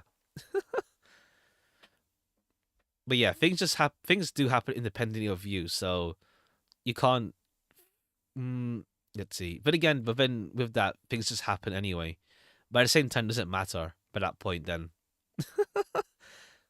I like philosophy, I guess. I managed to gather my thoughts, but something still worries me. On the other hand, I wasn't supposed to be happy anyway. Why not? If I lose something and then find it, it's just going back to the starting point. No changes at all. A zero sum.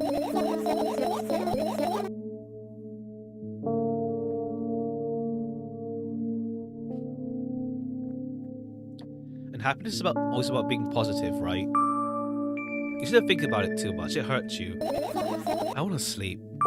How about you get some fresh air before sleeping? What do you mean? Well, go to the balcony, breathe in some air. Somehow those words triggered a panic attack in me. I subconsciously step away from the balcony. I don't think it's a good idea. Why? This may sound silly, but I feel like someone is watching me. There's no way somebody cares about you that much. No, let's stay here then. Yeah. What are you going to do? What's with this silly question? I'm going to sleep, of course. Hoping that tomorrow will come after a year or decade. Imagining myself to be outside of my mortal shell, but at the same time still being me. Ridiculous, like milk outside a bag of milk, and yet... Okay. That's where the title for this one comes from. Outside my mortal shell, at the same time still being me. And yet... You don't have to talk out loud for me to understand that you're worried about me. I know that already. I also know that our time is running short. You won't take another pill. Of course not. In fact, I won't take it tomorrow either. And the day after tomorrow. And never ever. Then, that's a goodbye then? No. I have one more small favor to ask. A really, really small one. What is it? I've learned it out way too much already today. A lot of stuff I'd want to forget forever. I don't blame you, but was it really necessary? You'll see tomorrow. No, I'm not going to sleep like this. Fine. What's the favor? I nervously scratch my wrist and bite my lower lip. Wait a minute. You're afraid to tell me? Yes. I'm also scared that something bad might happen if I tell you. I'm also scared that when something bad happens, something way worse will happen. Stop it, I get it already. Still, I won't leave you alone until you tell me. Bully. No, you.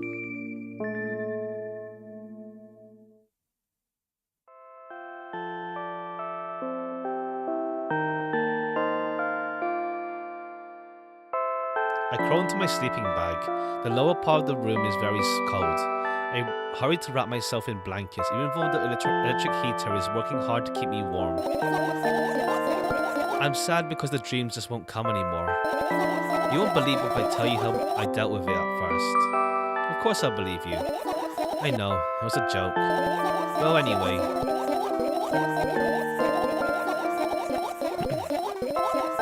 I wash my face, brush my teeth, lie down and started imagining that I'm watching a dream. I didn't sleep at all, of course, and always looking sleepy in the morning. After a week of insomnia, I started feeling weird and seeing things. Letters floating in the air, strange silhouettes that appeared in the most unexpected places, bulging eyes with trembling pale pupils. It was scary, you know? Then one day I almost died. I just collapsed in the middle of the room. I couldn't move for a while, and then silhouettes, letters and eyes were hanging over me and hissing. It was horrible. And well deserved, I guess? It felt like I was caught on the biggest lie in the world. Yes, it felt exactly like that. After that I stopped. But the silhouettes, letters and eyes stayed here. Oh, I see. Right, that explains, like, the floating things around. Like this. They always follow me when I'm awake, peeping at me. And I'm kinda scared of them, and I can't even argue with them. But today... Well... I... Still too scared to tell me? Of course, they're still listening, you know. Use your hands. Alright. I start chaotically twirling my fingers with enthusiasm, forming complex shapes. You want me to tell you a bedtime story? Shh. And I was trying so hard. Don't you get it? They'll hear you. Relax. Nobody can hear you. So, what do you want to say? What do you say? I'd be happy to, but I have no idea how to tell them. That was incredibly easy. Just talk about something without stopping. Sounds silly. But it's not. And meaningless. You don't know what you're talking about. I know enough to realize we'll just end up wasting time. Let's just focus on something actually important. Boring. Fine.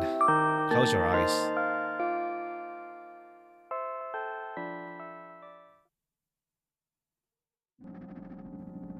Oh, we're back to this style. I wake up on a wooden bench. In front of me lies the narrow, dimly lit alley. An awfully familiar road. Where could I have seen it? Finally. I hear a voice coming from the side. I turn around and see a boy with a weird expression on his face. You're late. Who are you? The boy blinks in bewilderment. We're not going anywhere like this. Try again. And he takes a very deep breath. You are late. I stare at him, confused. He says back, also confused. Sorry? The boy nods, satisfied. See? Much better. Do you have a name? My name is Tresca. Is this the... I don't know, I'm gonna guess it's to do with the whole internet story? Maybe? Let's see. I give the brat an evaluating look. He's so young, yet already coming with questions like that. None of your business. And besides, will anyone tell me what I'm doing here? Or is there something else? Hey, that's rude. It's not like there's somebody else here besides me. Haven't really told you anything. I know all there is to know, for one. About what? You're obligated to escort me to the store. Tresca says that and strikes the victory pose. No way I'm doing that. You do understand that refusal is futile, right? Well, aren't you full of yourself? I'm serious. I'm not the one who decided that. Do you think I'm delighted with your company? He's weird. Constantly shifting between happiness, sadness, loudness, silence. He's a wacko, and his name is stupid. Are we going or what? You can go. I need to think. I'd be happy to, but I don't know the way. Tresca puts on a cunning smile. I bite my lower lip in frustration. I'll be honest with you, I don't like you. He simply bursts out laughing in reply. I do like you, though. When he grabs my hand without hesitation, I don't even have time to retort. Lead the way. Our trip to the store went fine, if not for the fact that Tresca was walking way faster than me. On the other hand, at times he stopped abruptly and went backwards, studying the ground underneath his feet. In the end, his trip took a lot longer than it should.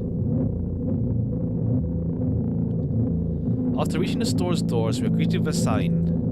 We're closing in 20 minutes. We've had the bright idea to indicate their working hours in this way. They probably have special staff for this. Someone who runs to change the sign every 5 minutes. It's convenient. Are you joking? Yeah. You're so annoying. It's much better than being boring. How old are you, by the way? None of your business. And what's your name? None of your business. I was ready to slap the living hell out of the brat, but a scary-looking man suddenly appeared behind the glass. He's holding a cardboard sign that says, "We're closing in 15 minutes. Let's go. What are you waiting for?" Huh? Oh yeah. After another round of going across the long row of canned products, we realized we're lost. I really don't know where they sell milk. We should ask somebody for directions? Sure. Hey, wait up. Tresca lets go of my hand and walks confidently towards one of the few store's customers. A person is standing with their backs to us, studying something on the shelf. Hello, can I can't hear neither the second part of his question nor the reply he gets, but my goodness, my good-for-nothing friend freezes in place. Looking the customer straight in the eye, I hurry towards them. Is he yours? The customer talks to me. He speaks with disgust while wearing a scornful expression. If he's yours, please get him away from me. Yes, I'm sorry. I grabbed Tresca's hand and lead him away. He's still looking at the customer, his mouth ajar and eyes unpopped. He's also shaking. Alright. I wonder what this... let's see. Only when we turn around the corner, Tresca comes down. What was that? I got scared. He said... What? No, not again. Suddenly, Tresca starts screaming like crazy. I cover his mouth with my hand. His face is burning. He's crying. Can you act normal? You don't understand. Of course I don't. I don't understand anything. Knowing other people is still wrong, though. This is something you don't understand, it seems. You're mean. Who? Me? Tresca pushes me away and runs off. Drat. At the end of my vision, I see the store staff hang on a new sign on the door. There you are. I meet Tresca at the cash register. Before that, I managed to visit the milk department after finding out where it was. Hey you, move. I hear an angry voice coming from the other side of a long queue that was formed after Tresca. I squeezed through towards him. What happened? The boy doesn't respond. He just looks at his feet and sniffs. The cashier tours over him. There's a bag of milk lying between them. Is he yours? Yes. Just leave him to home next time. People in the queue nod in agreement. Pay for the goods, please. Yes, of course. The vendor waiting fee. But what? You heard me. I did, but that's unheard of. Tresca starts giggling all of a sudden. And for the fact that your son is a... But... You heard me. You know what? In a fit of rage, I throw a banknote at the cashier, of much higher value than needed, even counting in all the stupid fees. Then grab a bag of milk and turn around on my heels. We're leaving, Tresca. We spend the whole trip back in silence. At some point, we end up turning right towards a gas station. There, Tresca finally breaks his silence. Do you like ice cream? No. Alright, this is drawing parallels to the first game, to some extent. I look at the boy's face. A light flickers in his eyes for a brief moment and then goes out. You know, he turns away from the path and walks straight towards the highway with determination. I stare at his back confused. Is he gonna get run over by a truck? It seems like you're not helping me at all. A new playful light flickers in Tresca's eyes. Yeah, it's drawing parallel with the first game. Okay. Like the whole "you're not helping me at all" thing is if you mess up too much, and then you get ejected out. Okay.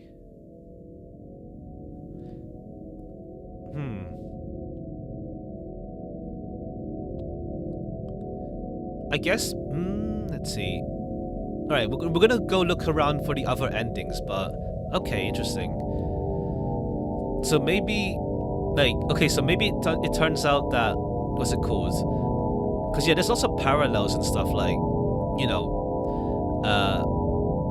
with the first game in that part. So like what? So the reason why the main character is the way she is because, is she like reliving Tresca for some reason? Like, I don't know, because based on the other game, there was a truck that happened, so maybe he died or something, and now she's traumatized by that. Maybe. It's one of those like open-ended things, huh? All right, but let's see. Let's see the rest. We'll look around for the rest of the endings as well. Alright, we can't skip the credits, I think. No. Alright, let's go through that. But okay. Let's see what the other endings reveal to us then, maybe. Okay, I like this game though. Like, is that that mix of surreal and then real, that sort of thing. I really like it. Yeah, it's a short game though. Like, that was only like an hour and a bit for one ending, but I want to see where the rest of it goes. Alright, let me look up an ending guide then, while we're here. Just so that we're not lost of what to proceed with.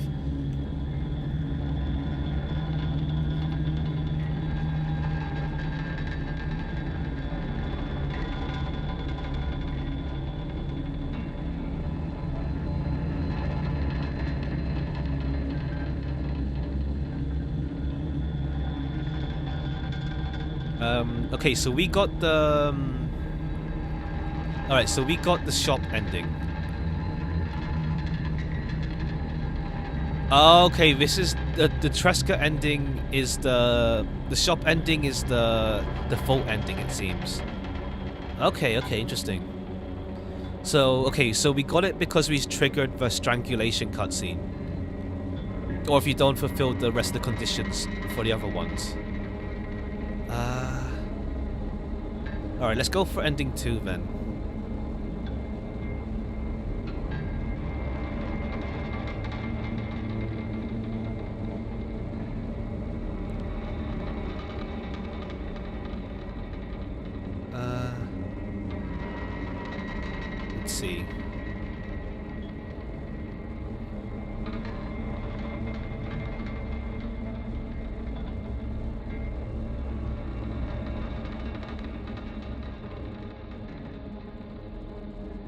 Alright, let's see.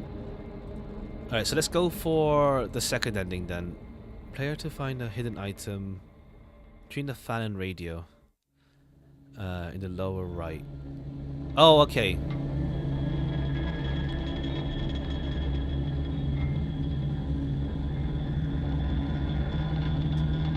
Hold on.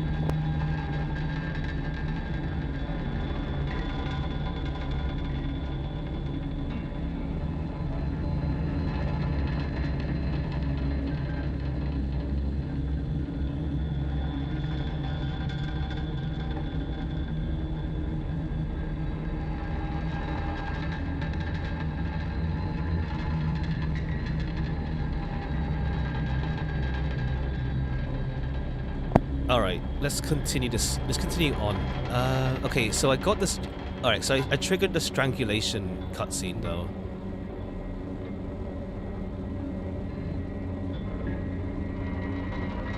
Yeah, okay, I triggered the strangulation cutscene where that thing happened. Let me just quickly see.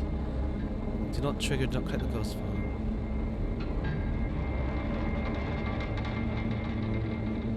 Okay. Let's see. Okay, so I need to avoid the first one then. The one where we... Yeah. Alright, let's do that. Let's do the second ending first then. I think I need to start a new game though, because I saved the game... I saved it before the... Yeah, I saved it when we were at this part, but... Let's see, I think actually... Nah, I think I triggered the strangulation cutscene though for all of them, and when I messed, so that just locks me in on the first ending. Yeah, it locks me in.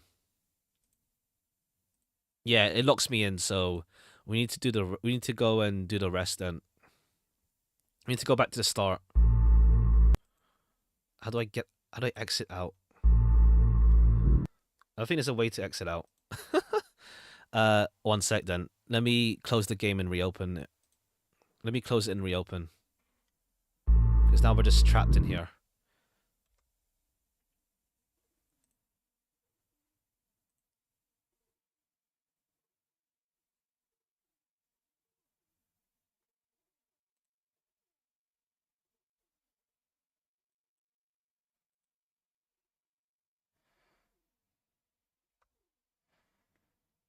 Okay.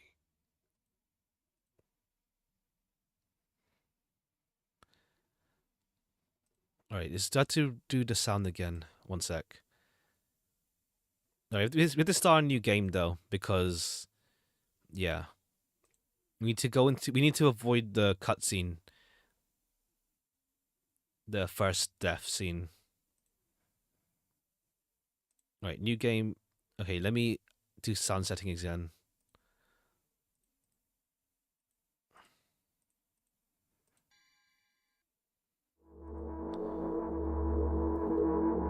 Right, I'll make a save after when we get to the firefly scene again. Okay, now we gotta rush through this.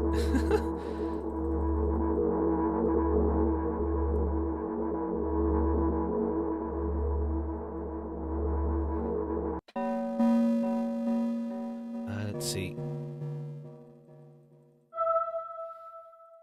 Alright, that's the thing with the mother again.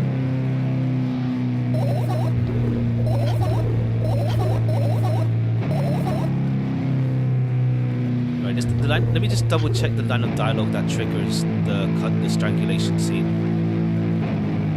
Hold on. This is the thing. I have no idea if this is weird. Okay. This is weird scene.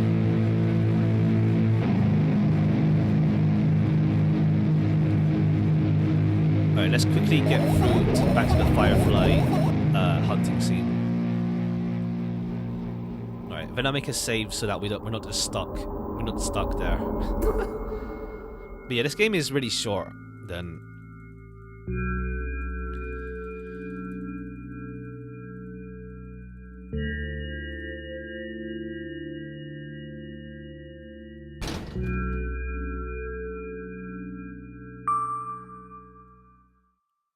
Hey.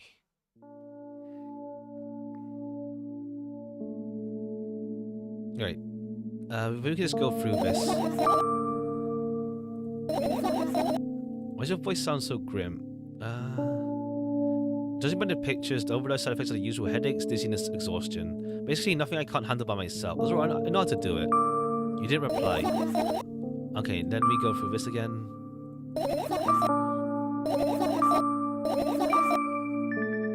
Alright, then let's keep moving.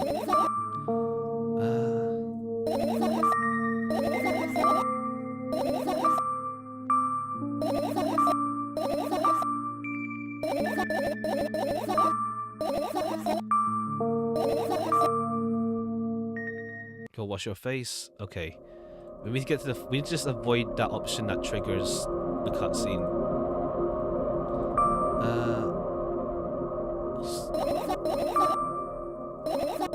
Okay, I think. Where's this choice?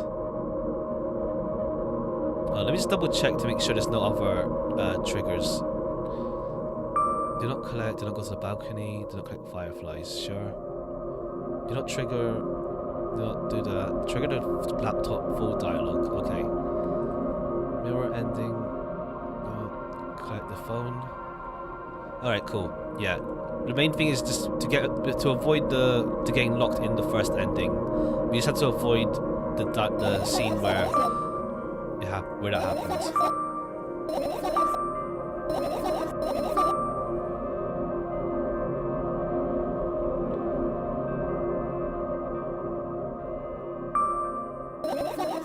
Alright. Should be fine. And oh yes.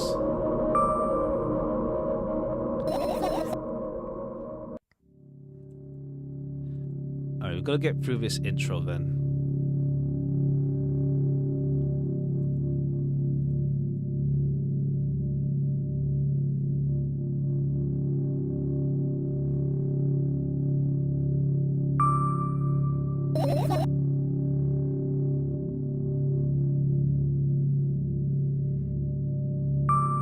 What do you want?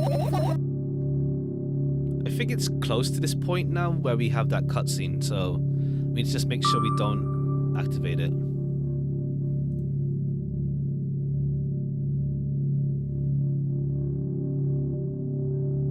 Alright, this is where the firefly thing starts, at least. I don't mind either way. Alright, this is fireflies again.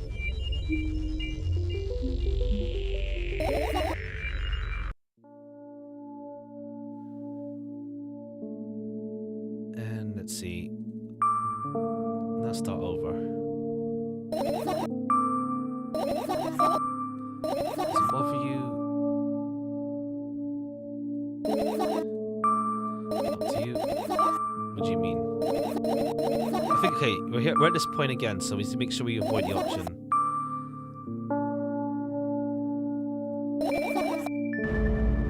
Deafening rumble, midnight.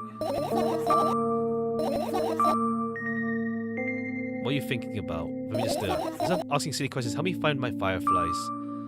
Okay, cool. Now we avoided the scene where that happens. Where did I come up with a reason? Either that or see like maybe the strangulation thing was like I don't know, maybe she was so messed up over what happened with Tresca that she strangled herself.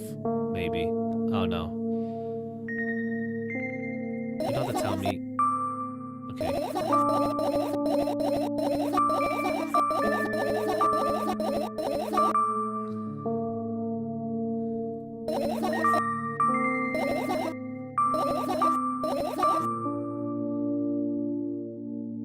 Alright, then we get this, and now we can save once we're at this point again.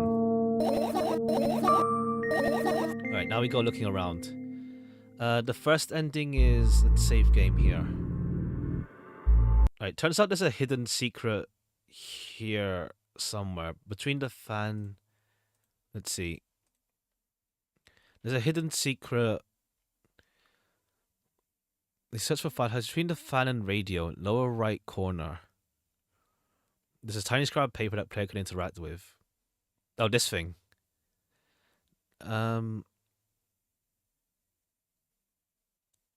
Okay, yeah, this thing here. All right, so we'll get this second ending here. What's this? Okay, but now we get locked into the ending. Well, I think I could honestly.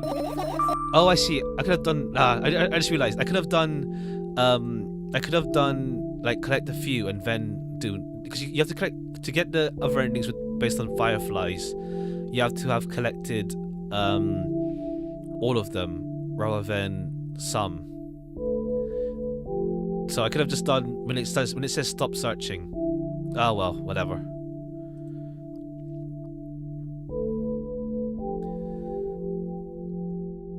Okay. All right. Let's Okay, let's not play the music. Here, stop. All right. This one of them's on the lap. I think it's on the laptop.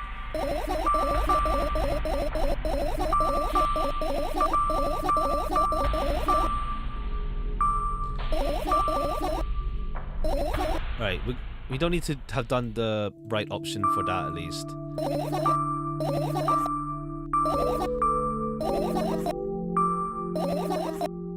Alright, I think one is here.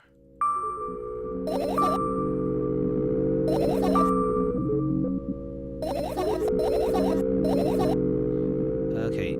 Alright, we need to search 3 areas and then stop. Alright, one's in the bag.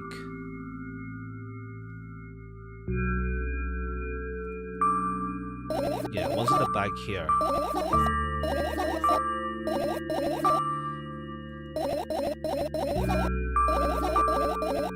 Alright, one.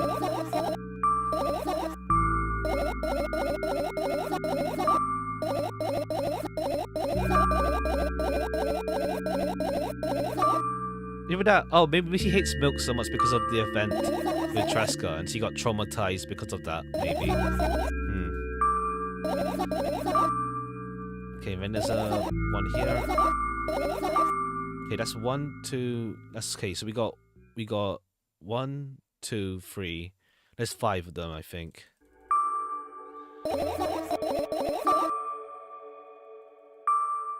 So go there.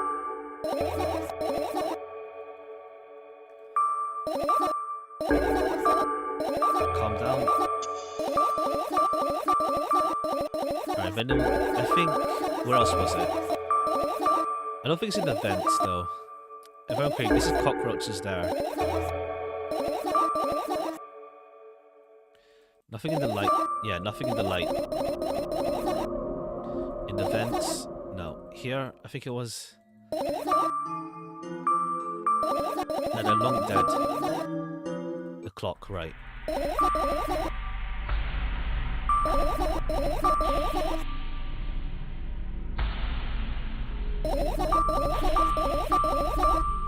Alright, that's that. What else was there? I think we got 4 of them. Yeah. This cupboard. No. Umbrella. No. Fan. Right, the fan. Did we get all of that stuff then? I think we did. There's nothing there.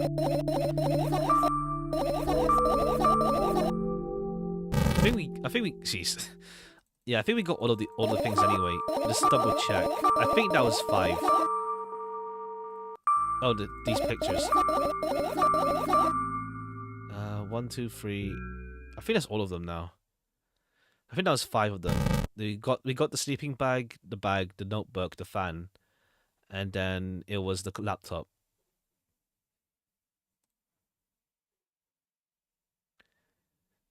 Alright, so now we found all of them. Okay, yeah. Something still worries me. I wasn't supposed to be happy anyway. You wanna sleep? I don't think it's a good idea. Yeah, don't go to the balcony. Alright, so to get ending 2. Alright, let's not go to the balcony. I think we go to the balcony for the other endings. So let's do that later. We'll check out the balcony at some other point. Let's stay here. What are you going to do?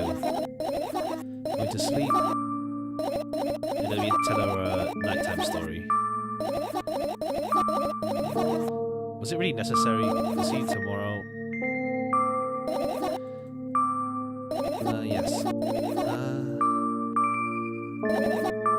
Alright. That's the ending here. I think it's the same dialogue so far, though. Where's my sleeping bag? Alright, it's about dreams.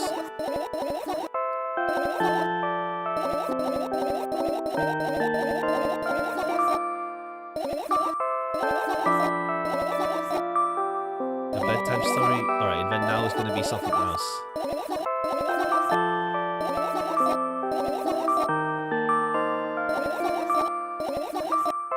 Alright, there we go.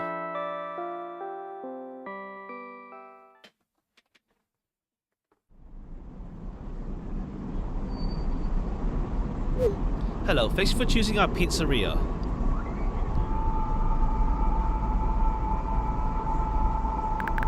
You know, this place is so empty, though. I don't feel particularly good or bad because of it. I'm all alone, but at the same time it feels like I'm not. There's a lot of thoughts in my head. They always keep me entertained. I can create a whole world with them. I'm sure I'll be able to feel the void around me if I try hard enough. Although, no matter how much I think, my surroundings don't change. Yes, things happened in my head, but they never left its premises. And it's not like I tried to suppress them. Maybe they were afraid to come out.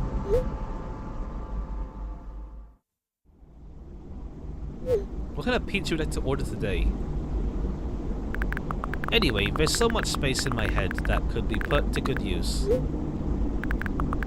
So every thought would make senseless and merciless. Every thought would make a senseless and merciless circle in my head. Listen to go back to where it started. But there should be an end somewhere. You can't wander around forever. What do you think? I know it sounds scary, but it's not scarier than constantly existing among the void. This place is safe, and nothing bad will happen here. Nothing good will happen either, though.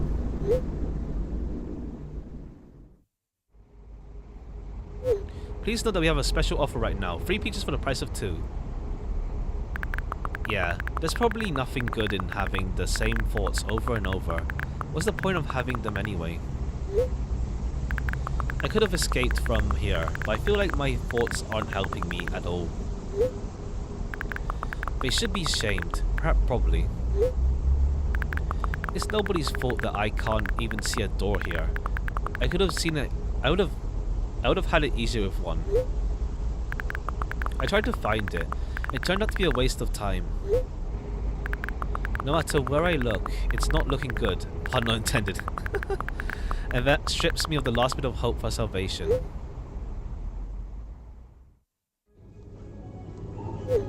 We also have a discount program for new customers. You can learn more about it on your account page.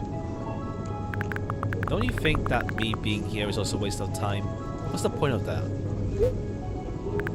I can just keep on thinking, and then my thoughts are as meaningless and empty as everything else. Does it mean that I'm not filling the void, but I'm part of it? Then why should I feel anything? Why should I know that I exist? Although, I'm not even sure about that. This place is always neither warm nor cold, it's neutral. But at the same time, if I think about warmth, I feel warm. Maybe this world corresponds to my thoughts. I wouldn't want to admit that I'm completely empty. I'm not the reason everything had disappeared, right? Can't I just adapt and get used to having nothing around me since I can't do anything about it?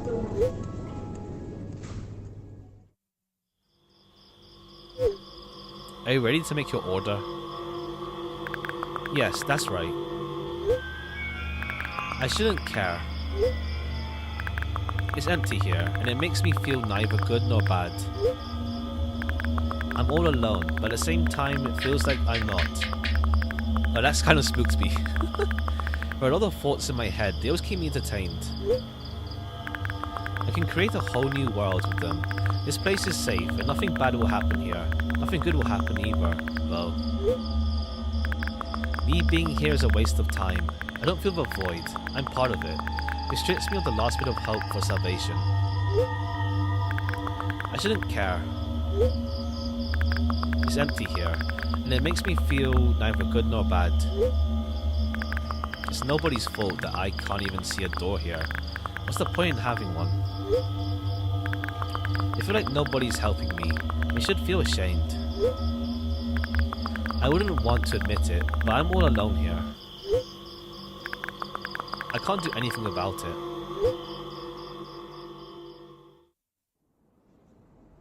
Are you on a train track? Please note that we have a special offer right now. 4 peaches for the price of 2.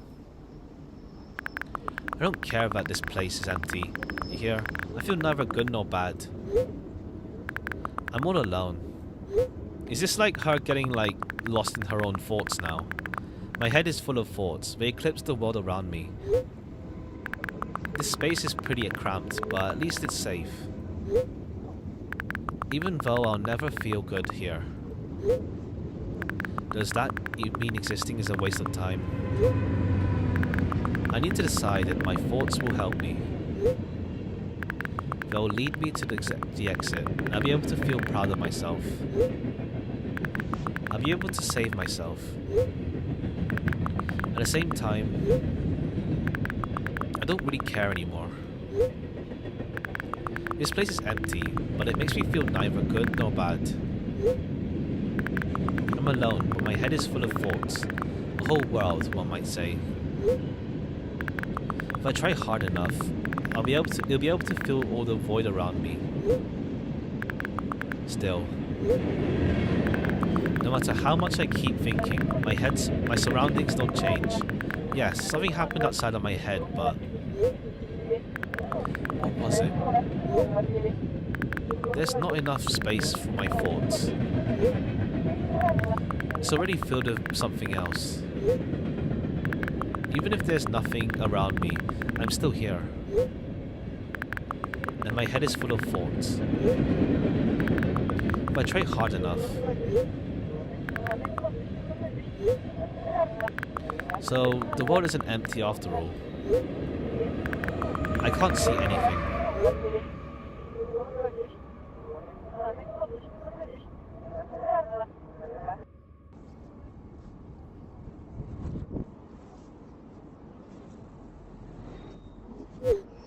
Session timeout. Please reload the page.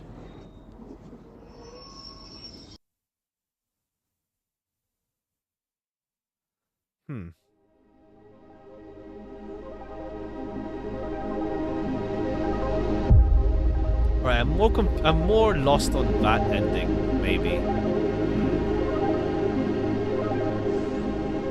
Let's see. I think I'm reading the ending guide, and apparently there's some extra text that's hidden in the files for it. So let's see. As well. It's an Easter egg for it.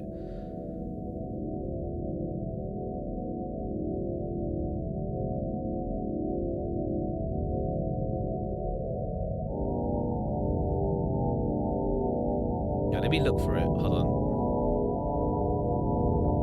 It's in the game files, but I see it on the wiki page for it, but let me see.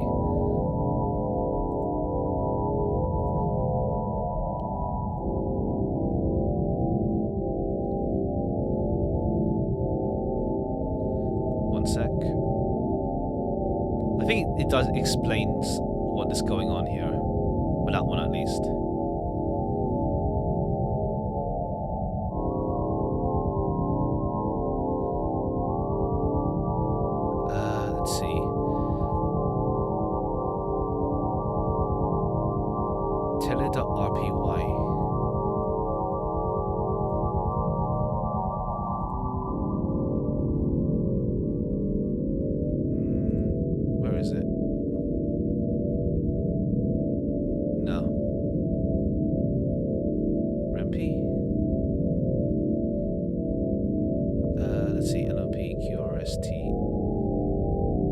know where this file is. One sec. I just want to see it. I want to find it for myself, but hold on.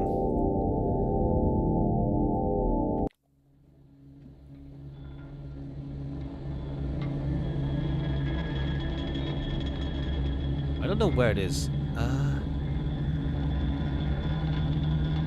Telef.rpy.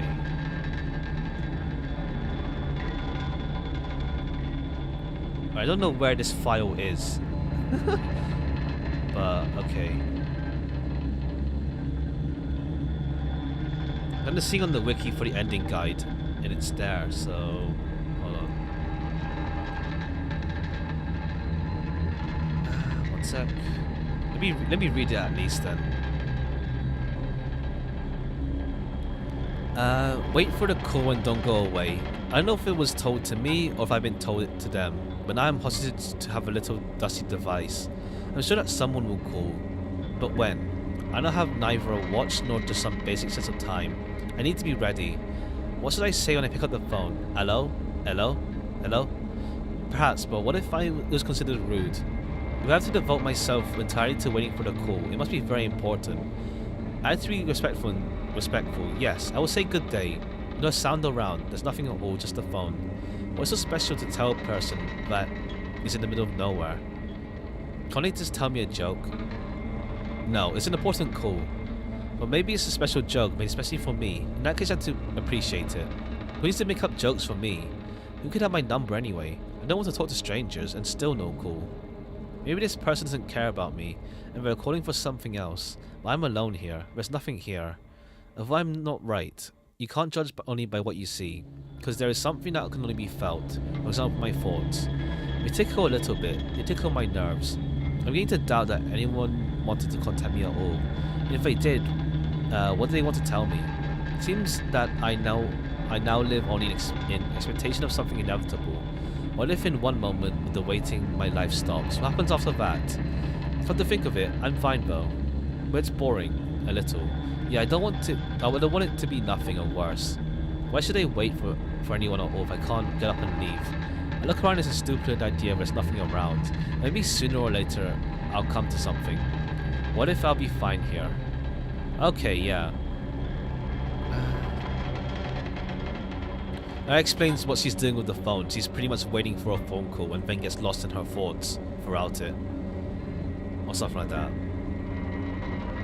Okay. Let's continue on from here. Let me just check. Okay, ending 3. Okay, so do not trigger the strangulation. Do not collect the phone. Collect all 5. Okay. It's in the... Let's see. It's in the... This one. The sleeping bag. Oh no, it isn't. It's in the pills here.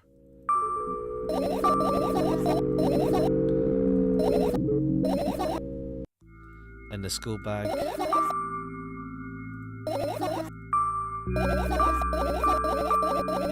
Right, the sleeping bag.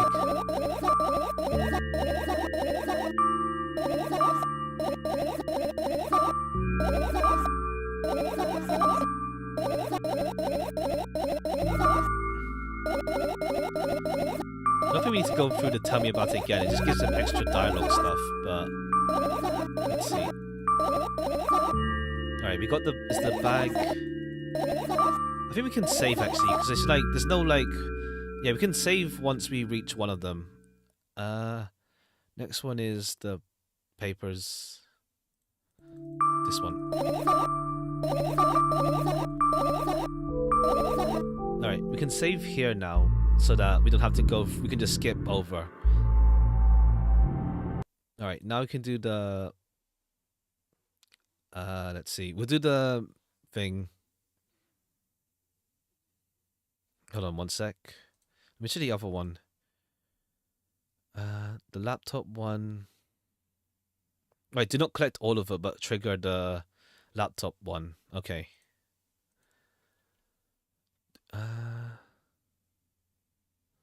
Okay. This one is collect all of them. Sketchbook, yeah.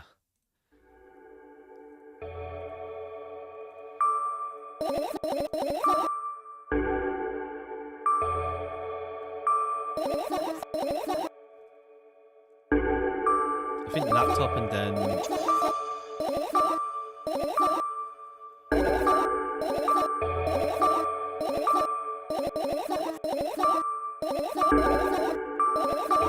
Alright, that's that one. And now this is the laptop one.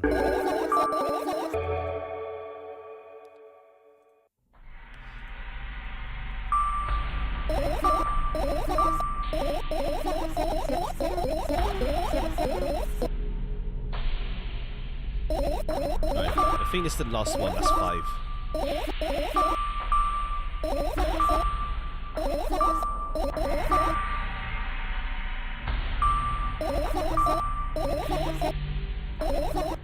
Alright, I think that's all 5 now.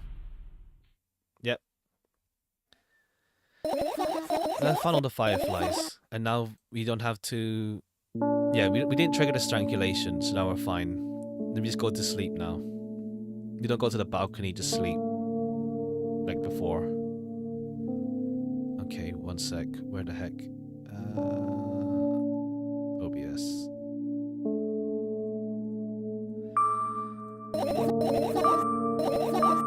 Alright. Oops. Stay here.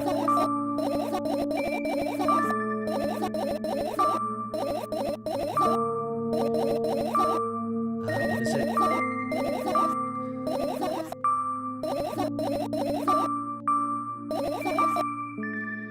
Alright. Let's see where we go with this other ending now. Ending 3. One of your favorite games. Ah, nice. Yeah, I really liked the 2 games from this a lot. Like, I really enjoy like the whole surreal stuff and, you know, all that kind of thing. We're just now like, I've already done like 2 endings, so now we're just getting the rest of the endings for the game, for this.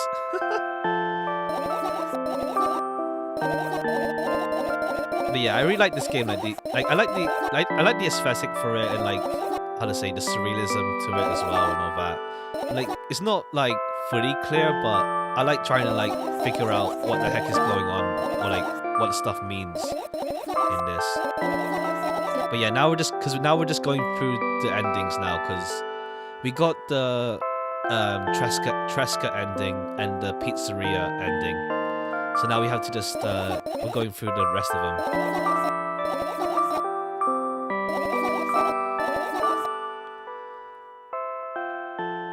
But yeah, I'm really liking this game. Okay, there we go. Ugh, another terrible morning. Boo, why's my face so stupid? I wonder what the others at school will think. Well, it's not that I care too much, I just don't want to be branded a loser on my first day. Oh, is this a flashback then, to our first day of school? Cheer up, there's nothing wrong with looking different. That's not what defines you after all. Hey, hurry up. Yes, Mom.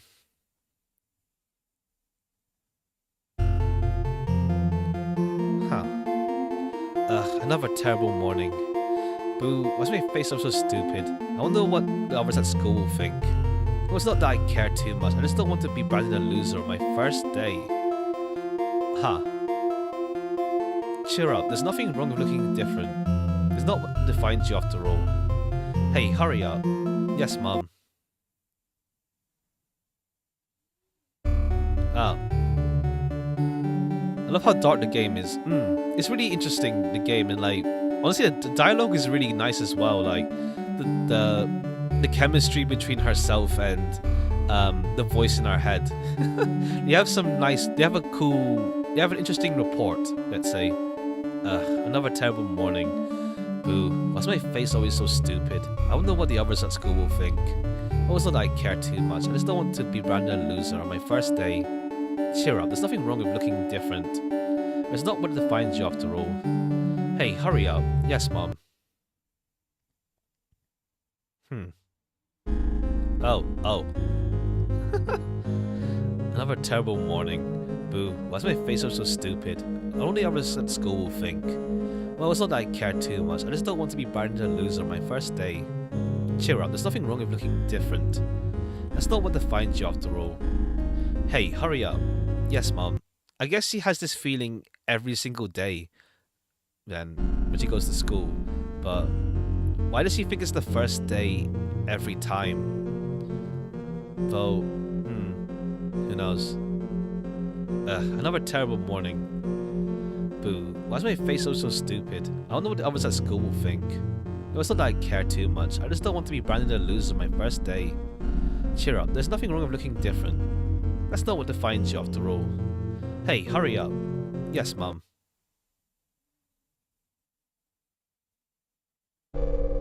Huh. Another terrible morning. Reliving her memories. Yeah, I think so, because like it feels like, because the thing with Tresca was it just draws a lot of parallel with the first game. Like my theory was that, oh, she's so traumatized by whatever event happened with Tresca. Like I feel like Tresca died by getting run over by a truck, because that's what happened in the, well, she avoided getting hit, but a truck speeds past in the first game. So I imagine maybe Tresca got killed by a truck or something like that. That's my theory, and then she got traumatized by that, which is why she's reliving the whole thing with like the bag of milk thing in the first game. Why is my face so stupid? I wonder what the others at school will think. Well, it's not that I care too much. I just don't want to be branded a loser on my first day. But then again, the dad thing also with her, that like where her dad turned out to have just jumped off from up floors and then just died, might have also been a factor. Cheer up, there's nothing wrong with looking different. But yeah, I guess all these endings are just gonna be her reliving certain aspects of her life. But yeah, we do see a bit about the school where like it turned out, no, it was her dad.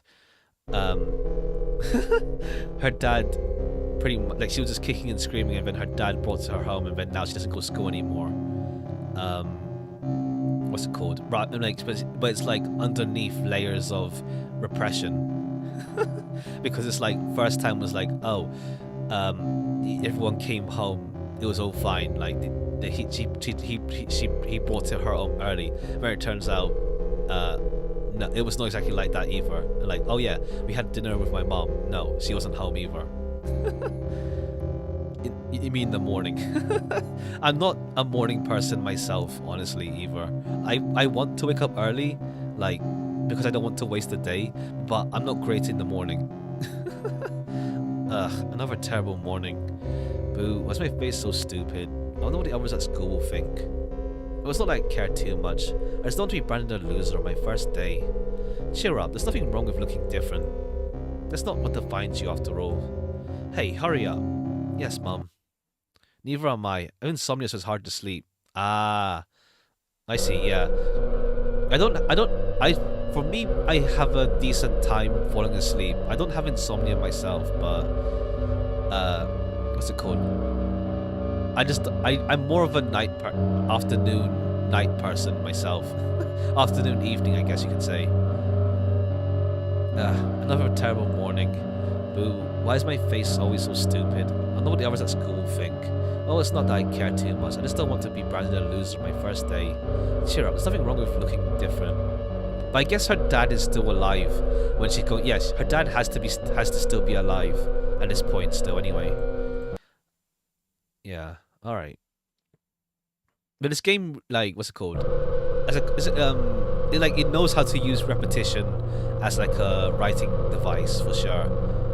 Another terrible morning. Boo, why's my face also stupid? I don't know what the others at school will think. It's not that I care too much. I just don't want to be rather than loser my first day. Cheer up, there's nothing wrong with looking different. That's not what defines you after all. Hey, hurry up.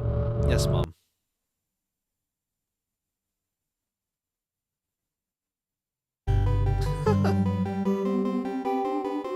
Good morning. I feel wonderful today. Can't wait for my first day at school.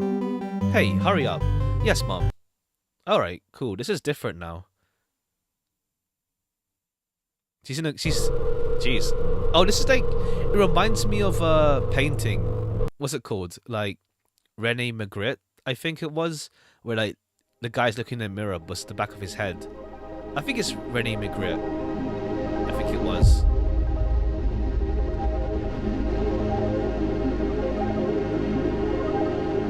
I wonder if there's gonna be another game made for this or not. Like, I saw this game is also on the Switch as well. Like, I'm surprised, but that's cool as well. But I wonder if there's gonna be another one, as well made. All right, let's go through this credits and then we can check out the other endings then. Ending 3.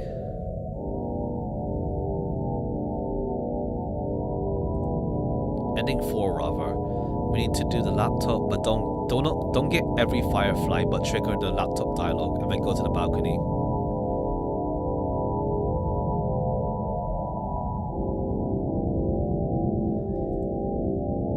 Okay, let's go. I love another game of this. Yeah. Like, this is it's a massive step up from the first game as well. But also, like, it's on the, like, what's it called? But it gives a really good reason for the art style for both the first game and this game, where in the first game, like, all she sees is like blood and like the color red rather. But then in this game, like, the reason why she's able to like envision the room so well is because nothing's moved for like gosh knows how long, to the point that she's able to like keep an image of it steady for herself. While if you do move something, she just goes blind again. So it's a really cool really cool reasoning for the art style in this game as well. I appreciate it when games do that sometimes. Like, if a game has like a really standout style, why do things look like that? All right, we still need to get the notebook one, so laptop. So we trigger the sequence on the balcony.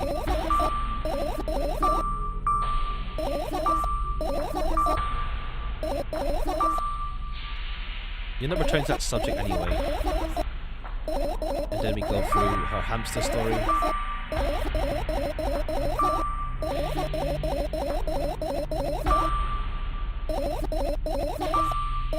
I guess we'll find out what happens with the web thing.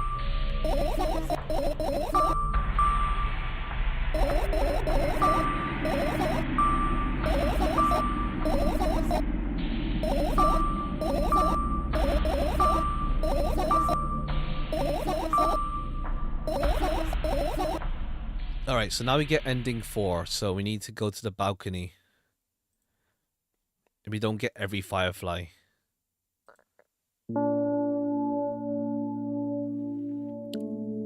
I managed to gather my thoughts, but something still worries me. On the hand, I wasn't supposed to be happy anyway. Why not? Okay, we don't get a confirmation that we've got every thought.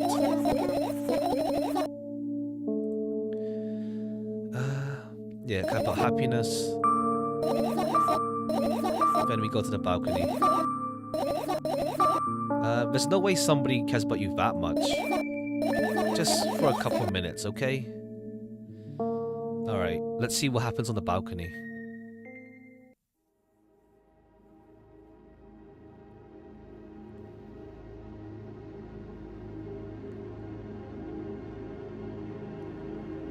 My apartment building looks like a bottomless cooking pot, but instead of soot, it has hundreds of concrete and metal boxes on the walls. There are lights on the windows, there are muffled voices coming from the inside. The howling wind spirals up and splits into hundreds of independent streams.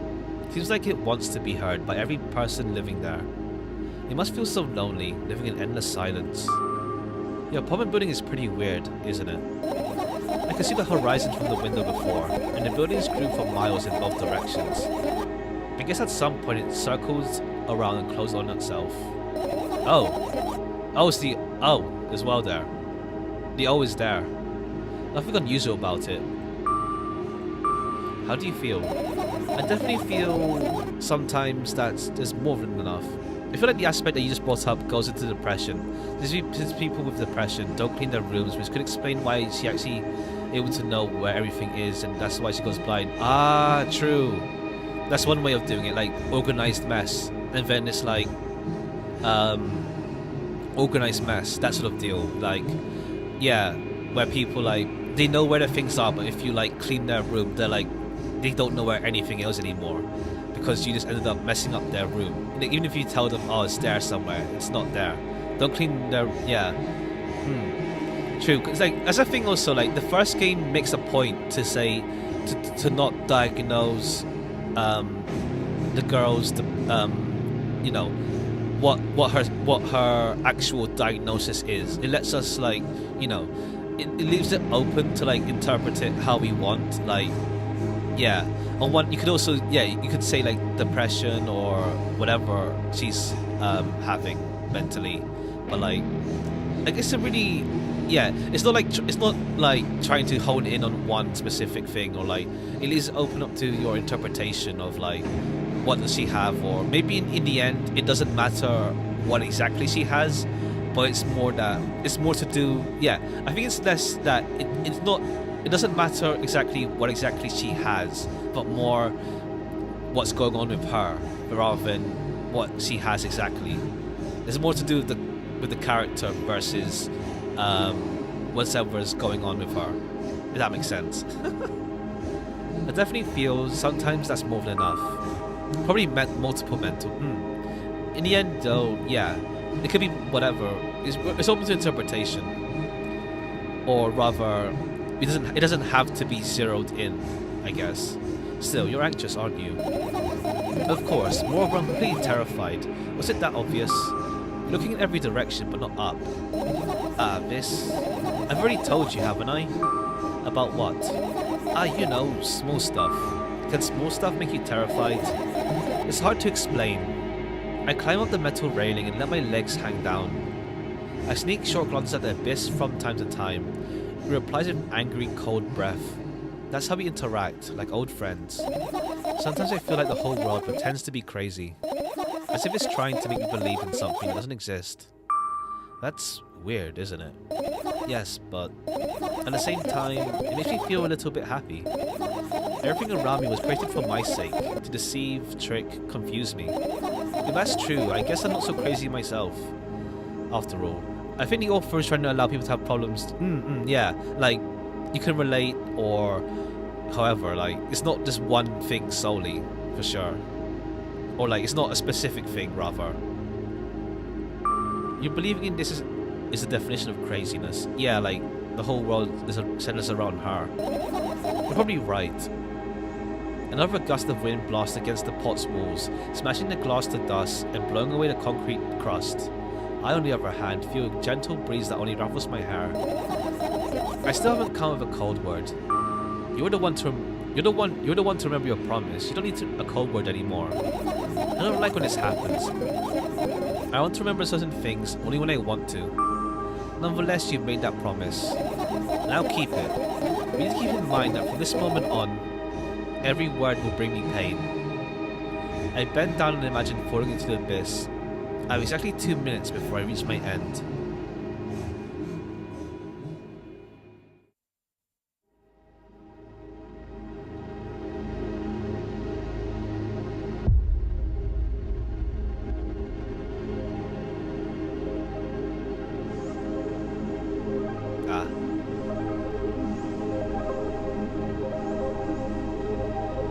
I had a friend online, my best friend.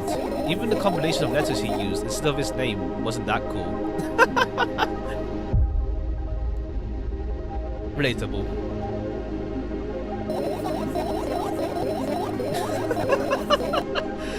Sorry, that's literally my name right now. This combination of letters and numbers. Well, Well, the combination of pixels he had instead of his photo was also boring and unattractive. This is so strange and wrong, breaking the rules of being online. Why was he doing that? Maybe his code was a few lines short. I don't get quite what you mean. I can tell you about those rules. You can't find them anywhere, but I'm so smart, so I figured them out myself. Although, I'm not sure if I should divulge them. Why? When I try to say what I think out loud, I tend to make mistakes. If I make a single one, everything that comes after contradicts my thoughts. I end up in the opposite position. I don't want that. According to that logic, it'd be better for you to keep your mouth shut forever. Yeah, that's my dream. Keep my mouth shut. Never get up from my bed. Never see or hear anything. Just dream on and on. Oh, why is everything so terrible? Don't get distracted. So what's that about your friend? My friend? Ah, yes. He was brazen enough to... Come on, gather your thoughts. He somehow made me believe he was real. He kept describing someone else's life to me in detail, as if it was him. And he expected me to do the same. Ah, I see. But I told him anything about myself, without hiding a single thing. I grit my teeth. The wind whips my face without mercy. It slices my skin into uneven stripes, as if it's a piece of thin cloth. He knew more about me than anybody else in the world. You know what he did? Yeah. Sending an army of bots to harass me was probably fun. And what's most important, it was a win-win situation. They spawned here and there simple bits of code that are effortless to run. Only the algorithm assigns the patterns more often than others from the list. Text and video generators to get to work. At the same time, my name surfaces on the web more and more. It's unbearable. Damn. Unbearable. From around every corner, every balcony, ceiling, attic, wall, I always feel many pairs of watchful eyes directed at me. Ah, okay. That explains that aspect then.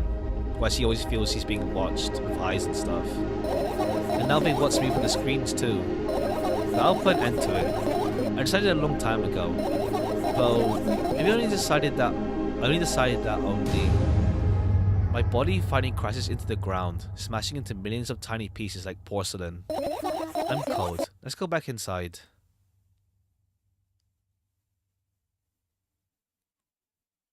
Alright, I see. Somewhat. I returned to my room. Thankfully, it hasn't changed one bit during the minutes I was outside. Without a second thought, I go towards my laptop and yank the power cable from the outlet. That's it. That's it. That's it. What are you going to do? What's with this silly question? I'm going to sleep, of course.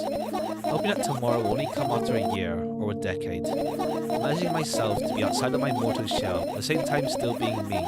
Ridiculous, like a bag of milk instead of a bag of milk. Milk outside a bag of milk, and yet... Alright, yeah, now we're... Okay, you don't have to talk out loud for me to understand when you're worried about me. Yeah. Alright, now we go through the bedtime story.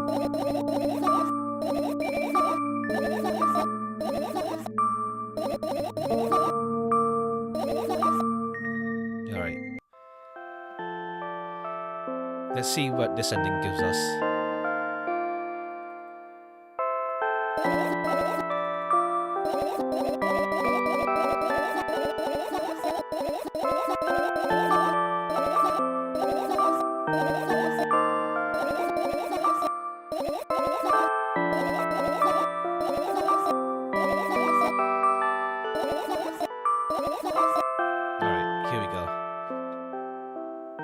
The next ending. I wake up lying on the cold floor in the center of a cramped room. I look around without standing up. There's no furniture, just naked walls and a single door. I can hear muffled sounds coming from the other side of it. Scary sounds. I hug my knees and wrap myself in my sweater like it's a blanket. It's no use. I'm chilled to the bone. The room is pretty spacious, but I still can't shake the feeling that I'm trapped inside a suffocating casket, and the faint blue glow that sneaks in through the keyhole only adds to that feeling. Do I want to know what's outside? As if on cue, an inhuman roar comes from the other side of the door. It becomes louder and louder, more and more distinct with every passing second. Somebody, or something, is getting closer. I curl into a ball, trying to take up as little space as possible. Maybe I can become invisible, or become smaller in some miraculous way. In the meantime, the howl becomes unbearably loud, but only for a moment, when it sheepishly backs off, until I can't hear it anymore. I finally decide to stand up.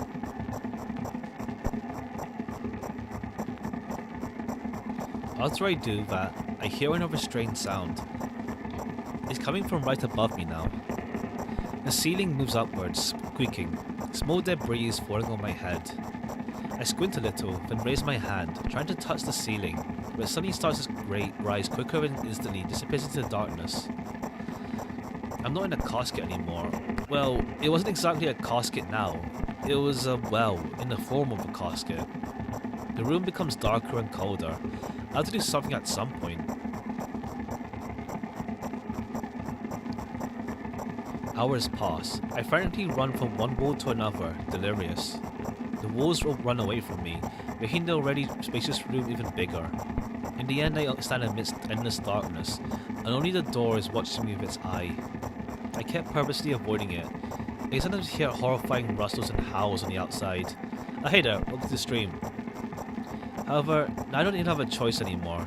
I slowly come up to the door and reach out toward it. As expected, the door also moves away from me. I continue moving with my hands stretched out. I don't want to lose the only source of light in the pitch black darkness. At some point I get tired of sneaking up on the door, like some wild animal, so I lunge at it, trying to grab the handle. However, at the last moment the door whizzes away, and I fall to the cold floor, unable to keep my balance. It hurts. Stupid door. Stupid, nasty, cursed door. I hate you. I hate you. I scream at the top of my lungs. I finally let out all the despair that I bottled up. I slowly realize that how terrible, horrible the situation I ended up in is. No. I don't want to stop screaming for a moment because I'm scared to end up in complete silence. If the reality around me disappears, my twisted imagination will take over. And the realest thing I have right now is my voice. Ah. Hey, I can hear you. A voice, coming from the other side of the door. I'm here. Come closer. I scream thrice as hard as before. I scream until my throat hurts, until my ears start buzzing. My biggest wish right now is to keep in touch with that person, whoever they are. Hey, where are you? I rush towards the door, stumbling on the way. I keep running for a minute, for 10 minutes, but the door isn't even an inch closer. At the same time, resistance hasn't grown either. This means I match it in speed. I need to make one final push. I gather the last bit of strength I have and push my legs off the ground. My jump feels like an eternity. I stretch out my hand, almost touching the scratchy wood.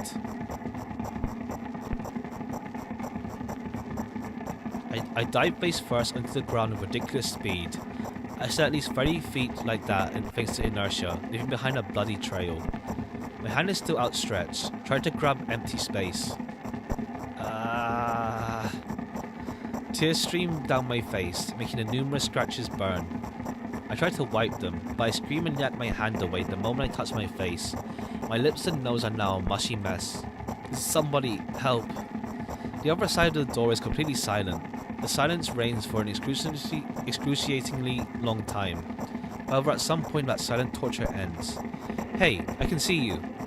I try to reply, but stifled whimpers come out of my throat instead of words. Are you hurt? Yes. I stand up from my knees despite continuing to cry. I take a couple deep breaths and start running again. I keep running for the hours. I feel like the door is closer to me by an inch or two now. I almost let myself stop for rest. I don't thought paralysis demon, is that you? I do see what you mean. Yeah, it kind of is like that. Like, I can't help but feel like, I don't know. Yeah, paralysis demon. Like, I've had that happen like 2 or 3 times to me, and it's scary. But I'm trying to think. Like, this one seems like I'm trying to think of this in relation to the laptop story, but let's see. Then I probably shouldn't be linking those two. I think those two are 2 separate things. The laptop story and this is separate, even though you need the laptop story to get this ending. But unless they are linked, it's not explicit. Let's see the rest of this though. I can't rest. I'll catch up to it sooner or later. The voice coming from the other side of the door keeps asking me how I feel. I let out heavy, ragged breaths in reply. I'll fall from exhaustion if I utter even a single word. Still, I'm thankful to them. I don't want them to become silent. After another hour passes, I barely scratch the handle of my nails. I'm almost there. I'm so scared. Why don't you do anything? I... Uh, why are we doing this to me? Don't you understand how painful this is for me? Almost. There. You're scaring me. Go away. Rage fills my brain. I ignore the pain in my bones and channel all my strength into one final jump. No, go away. I firmly grasp the handle and open the door. Blinding light hits my eyes. I lose the ground beneath my feet and start falling.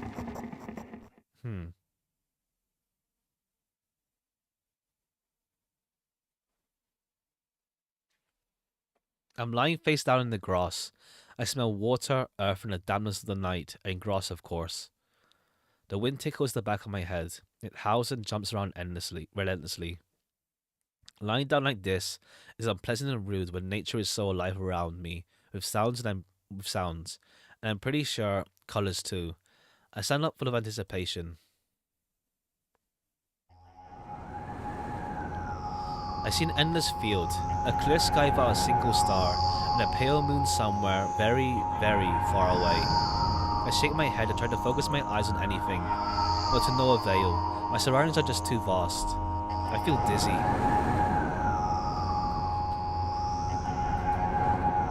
Bam, bam. I'm lying in the thick, wet grass again, but this time I'm looking at the darkness of the night sky. Instead of just darkness, is there any real difference though? The wind howls. It's clearly upset, but what can I do about it? I hear an indiscernible echo coming from far away. A wolf or someone else? Doesn't even matter. I'm in the grass. Nobody can see me. Oh. The echo draws closer and closer. At some point I realize it's not a wolf.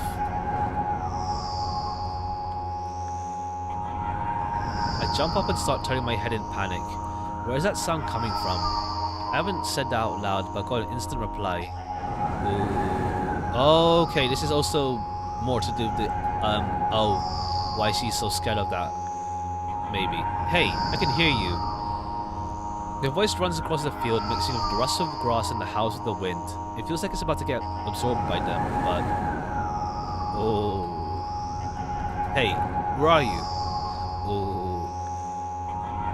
I can't understand where I should run to, and if I should run at all. Somebody clearly wants me to find and help them. Maybe they're hurt? The grass tickles my heels, while I drag my feet in the direction where I think the sound is coming from. It's just, there's not a single tree or stone around, only an endlessly wide field. I hear a sounding, painful scream. I shut my eyes to cover my ears. I suddenly feel scared. The screams turn into a cry. I carefully raise my head, still scared to death. Somewhere very far away, among the thick grass, I spot a silhouette. It's a small black spot, but... Hey, I can see you. The silhouette doesn't move, but the sound is definitely coming from its direction. No, it's not a scream. More like a whisper or a wheeze. Ooh. Are you hurt? No reaction again, just muffled sounds. Maybe it's the wind going mad, and the black spot is just a stone or a tree. I don't think that sound. I don't think that sound. I walk away, disappointed. 100 steps, 200 steps. When I turn around, surprisingly, the spot has become smaller. I start jogging. The grass is no longer tickling me. It's whipping my ankles, leaving cuts. A feeling of panic and unexplainable dread grow inside me. A stone, a tree. Why the hell is this field endless? I don't turn around anymore. I know that it's chasing me. The sounds reaching my ears become even stranger, louder, and more distinct. The wind is bullying me too, huh? Isn't that right? That's the case, right?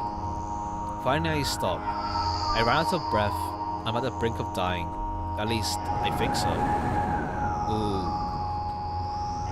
The horrifying voice is coming right from behind me. I turn around instinctively and for some reason trying to shield my face. I end up losing my balance and falling to the ground. The grass replies with a nasty, cackling rustle. Ooh. I've had enough. I spring up. The silhouette is still there. at the same distance as before, is standing there, without moving an inch. I'm scared here, you know. Why don't you do anything?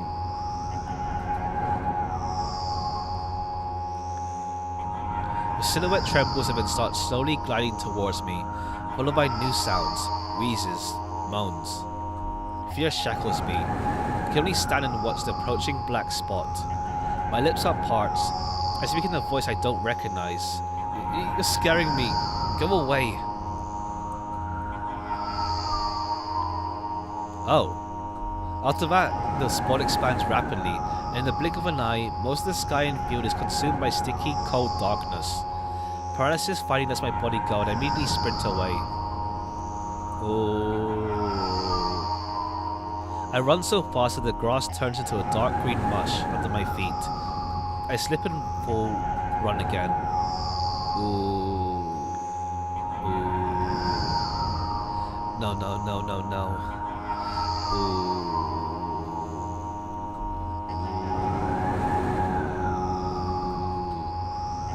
No, go away. An unknown force turns my head with a crunching sound, and the darkness consumes everything.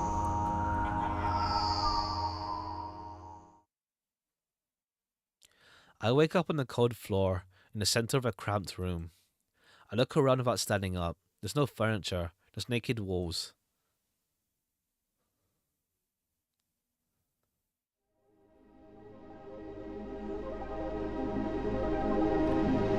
I'm trying to think, like, let's see. Because if we go with the idea that all the endings are memories, I wonder what that one is meant to be then. Like I keep thinking like back to because it's linked to the laptop. Like why we need the laptop segment for this ending. Like what's it called? The whole room thing makes it sound as if like what she was abducted or something. Like, and then like she was kidnapped or something. But I'm probably thinking too deep on that in regards to like online stuff. And like don't give your information online or else bad stuff might happen. That kind of thing. But I don't think that's the case. Maybe. It's not explicit. It's not clear cut, rather. It's a dream probably, yeah. Even though it's meant to be symbolic of how she feels. At the very least, it's like even more reason for like the whole phobia she has of like, for some Alright, we got one more ending to check out then. And then we're done with this game. Let's see. Alright, we got this one now. One more ending. Don't find all fireflies, don't go to the balcony. Okay. Hold on.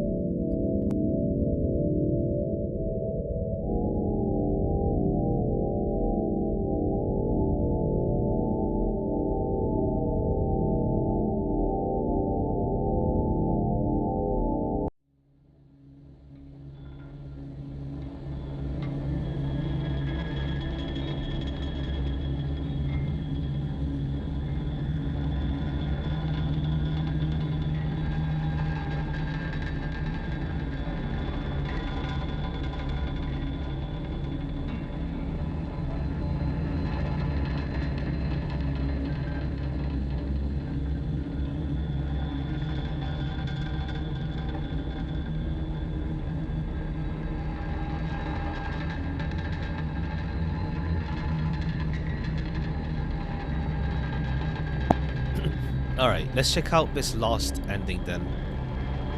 While we now, one sec. Let me just get this up. Alright, just no strangulation cutscene. Don't get the phone. Don't get all 5 fireflies, and don't go on the balcony. Alright. So just don't do anything then. Okay. Short stream today, yeah. I mean, I planned it to be a short one today. Because I knew this game isn't that long. So I figured, yeah, sometimes it's good not to have like constantly long streams every time, or else it just ends up being like maybe it takes a bit out of you, admittedly. But yeah, tomorrow I'll be streaming for sure though. Duel Links as well as we try to climb up the ranks. But yeah, I really wanted to check out this game as well. So there's that. Might burn you out. That's the term. Yeah, something like that. Because like I tend to average like 5 to 6 hours, like whenever I do stream. Like I enjoy streaming, but yeah, it's good to have some shorter ones sometimes. Okay.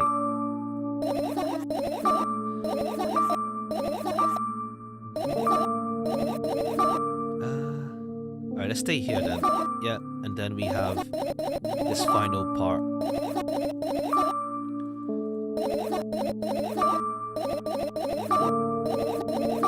We'll see tomorrow. What's the fave?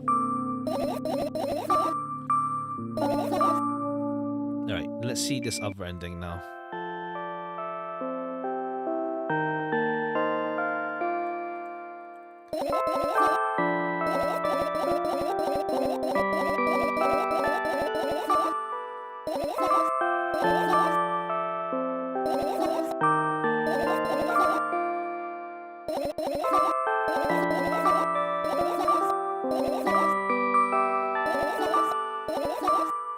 Alright, now let's see this last ending, where we don't get any fireflies, we don't get the phone, we don't go on the balcony.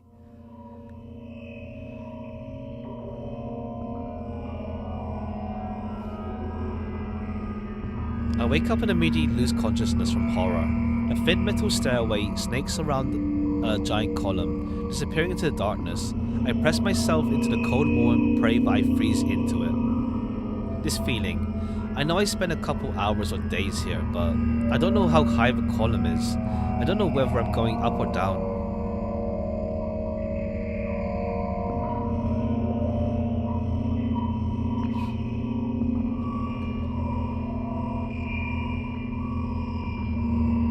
A billion pounds of concrete and a million miles of emptiness. Is it possible to stay sane when you're near cosmic numbers like that? You're looking at them, touching them. Even thinking of them makes me feel imaginable horror. It was just a matter of time before my short term here will end. My mind will melt and my body will turn to dust. The wall's coarse surface scratches my face.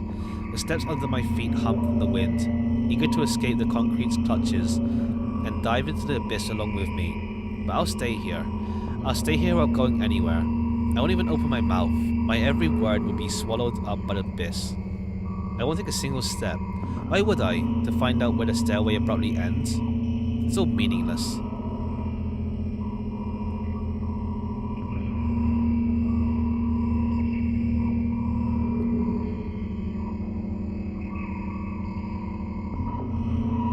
Many units of time pass, but I'm still unmoving. My whole body is trembling. When I realize it's the whole space around me that is trembling. I can't wait to destroy. It can't wait to destroy me. Maybe I should gather my will and at least turn my head. That thought doesn't stay in my head for long. It's torn out with inhuman force. Unaware of what's going to happen, I slowly turn my whole body with a squeak. No, this is not what I wanted. Don't.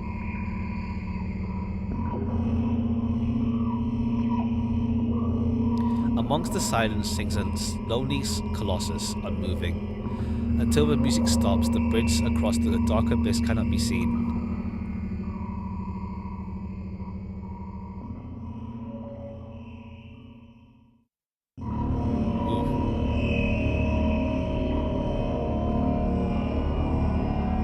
Oppressive, thick, sticky air drives itself into my ears, silencing my thoughts with a haphazard string of words, while I watch the scene before me unfold.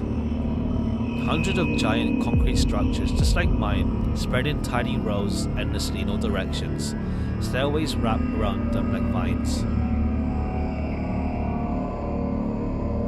There, at the end of the world, there's a person smiling. This world still exists. All that makes it both exists and not. I try to erect a mind block, but to no avail. My mind is already at the mercy of the super creature. A moment passes and I realize that my body doesn't belong to me either anymore. My legs start moving on their own. The only thing I can do is choose the direction, up, down, or...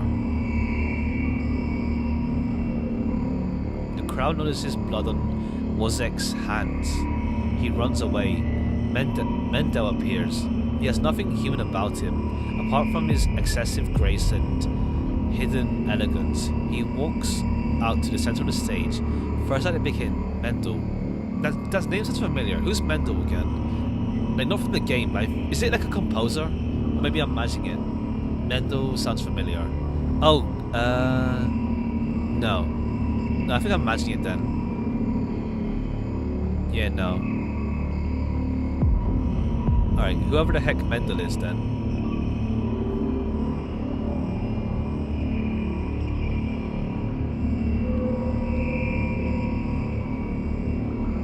Foreign thoughts become even more incoherent. There's less and less space for my own. Welcome to the real Shadow Realm, Jimbo. Yeah, I don't think Mendel was mentioned in this thing, so... Or at least maybe it's something referencing something I don't know about. Do you feel the connection to your body clearly, or does it still cause confusion and fear? You've been living through that fear a lot recently. How does it manifest exactly? Answer honestly, don't hide anything. Oh, is this like a psychiatrist she tried going to before, I imagine. If she's getting asked questions like that, I imagine maybe? Is that a face? Huh. I didn't see one exactly, but maybe. I decided to descend. Is there a face? I'm kind of seeing it, maybe, I don't know. Like there's a nose. Yeah, I see a nose, at least. I see a nose in the middle. Oh, the previous. Oh, the face. To be fair, I mean the face from the previous game is the mother, isn't it? It's her mother, the one who appears at the end. It's her mother. You can have a sneaking suspicion that something is wrong because your path has changed. If you started talking in a wrong way or made some sort of mistake, if so, start getting used to your new life. Try creating imagery that would instill the feeling that everything is as it should be. With time, it will create a new order inside you. I don't doubt you're going through some hard times, but you'll have to make some sacrifices. Grow up. Only then you'll be able to obtain the meaning of life. Do you get it? Try that if you find it important. Every passing day is a precious gift. If you share a piece of that gift with the world even once, you'll seem like a speck of dust. Do you get it? No, I'm sorry. I won't get that. Then. Do you get it? Do you get it? Do you get it? Yes, even you get it.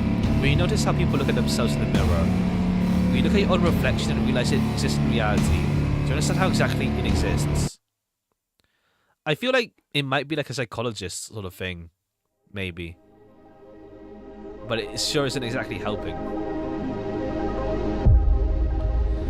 Alright, now that's all the endings. Yeah, all the endings, like, they just give, like, some more insight, potentially, into her. But, like, obviously still vague. The most, like, what's it called? The most clear-cut one is Tresca. But even that one, the Tresca ending when you buy milk from the shop with him, even then, that one is not clear-cut exactly either. We don't exactly know what happened to Tresca himself. And then what exactly led up to where we are now. We can, like, piece together bits of, like, her life, but, like, not fully either. Like, she obviously doesn't go to school, but yeah, and that her dad committed suicide, but it's a lot of, it's pretty vague, but I guess that's part of the experience. Like, you're meant to piece it together yourself, or there's probably like what's it called, like ending explanations or like theories and all that stuff online. But I don't think there's anything like what's it called? You can't say things like overly concrete, but yeah, I really like this game though. Yeah, I like what's it called? The dialogue is more like, how to say? The dialogue was more fun than I expected as well. Like, what's it called? The rapport between the voice in her head and herself with her, and then with her, is like really good as well. Only 3 hours, Sag, and this is a shorter stream. I knew this game was going to be short, but yeah, because I need to like what's it called? Yeah, maybe have some short things here and there, but it'd be like that. And then what's it called? Yeah, I'm streaming tomorrow at least, so there's that. Aaron's hut. Somewhat. But it's more like, what's it called? I don't want to feel too wiped for tomorrow, so I have to wake up early. So yeah, I don't want to feel too wiped out by tomorrow. So not a long one today, at least.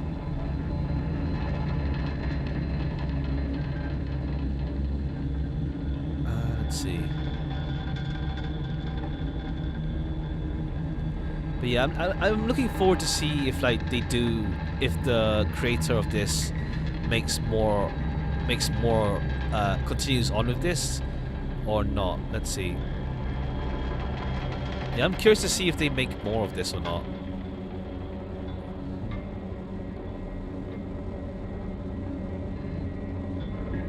But yeah. Tomorrow's time to duel, yeah. Yep. Going back on topic of paralysis themes because of the vibe is right now, I want to say something totally off topic. Sure, what's up? Go ahead. We can have a chat here towards the end. I never had paralysis demons, but when I was younger, whenever I'd sleep, there would always be eyes watching me. It didn't matter if the room was pitch black or not. There was someone with me or not. There would always be two red eyes watching me as I sleep. Ah. It's when you're younger though, so you don't see that anymore, huh? When it's gonna be translated? Hopefully before the game comes out. But yeah, I see. I don't feel I had that before. Like, at most it's like, what's it called? Oh, even when it's not pitch black, every time when you try to sleep.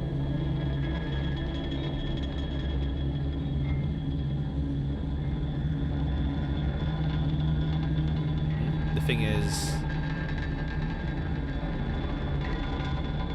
or it's more like when you close your eyes, maybe.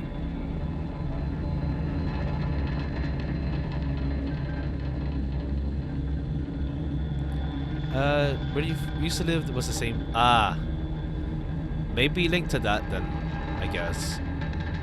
How to say? I see. Either, yeah. How to say? I only left the house and stopped living there. I never showed up. Ah, I see. Does sound like, yeah, probably linked to that place then, maybe. Either, well, I don't know if you believe in the supernatural or if it's just like something subconsciously because of your grandfather. One of those. Well, whatever you believe then. I guess there's no, you can't exactly like pin down exactly what exactly it was, but yeah. Loading, yeah, the loading screen for when you play, yeah. Actually, the loading screens didn't take that long, but it gives some like tips as well during it. I see. Interesting. Like, I haven't had an experience like that, so I can't really say myself. Like, at most, it's like, how to say, like, not really, but I don't know what to think of it. I mean, I guess it depends whether you believe in the supernatural, like, you know, spirits and ghosts and all that, or whether you think it's just like, it's just linked to you, it's just linked subconsciously because of, you know, the place where you were sleeping at, maybe. But yeah, I can't say I've had an experience like that before. Let's see, like, at most it's like, you know, if I hear of a relative who died, sometimes I, like, one time or so, like, I dream of them. But that's something that's more explicit, I guess, where that kind of thing. But yeah, it's an interesting thing, I guess, to think about. But I guess as long as it's not haunting you now, it's a good thing at least. You don't believe in the supernatural, and you never knew him. The guy that... Ah, I see. I mean, at most, maybe, like, subconsciously, I guess. Like, not know him, but you knew of him subconsciously, I guess. Maybe. Something like that, but... I guess at least it's no longer around, I guess you could say. But yeah.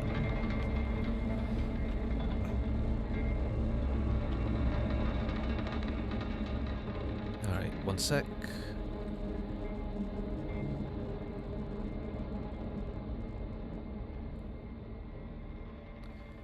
Alright, yeah. Somehow it's just you who saw it. Yeah. I see.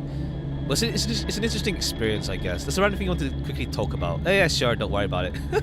We're just chatting at the end of this game now. A little bit.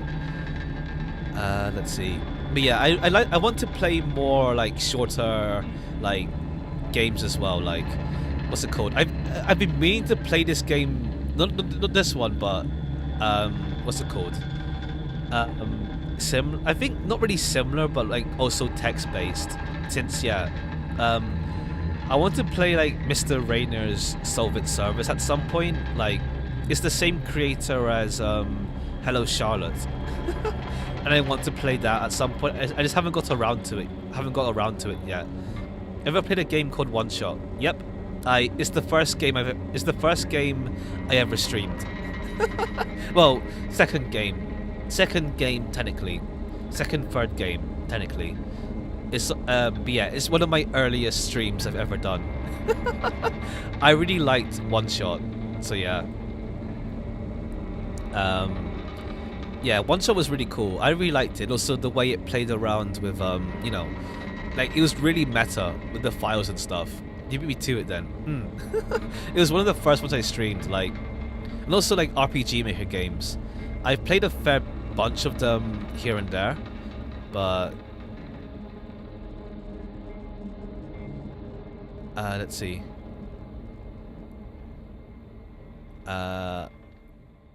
Oops. Yeah. I played a fair bit of. Maybe I also want to do some more like shorter games as well at some point though. Right now we're locked into Mystia's Izakaya and Troubleshooter, and also Yu-Gi-Oh, because now I'm with Yu-Gi-Oh. I want to try climbing the ranks. So now we're like, I'll probably try to squeeze another Yu-Gi-Oh stream next week as well.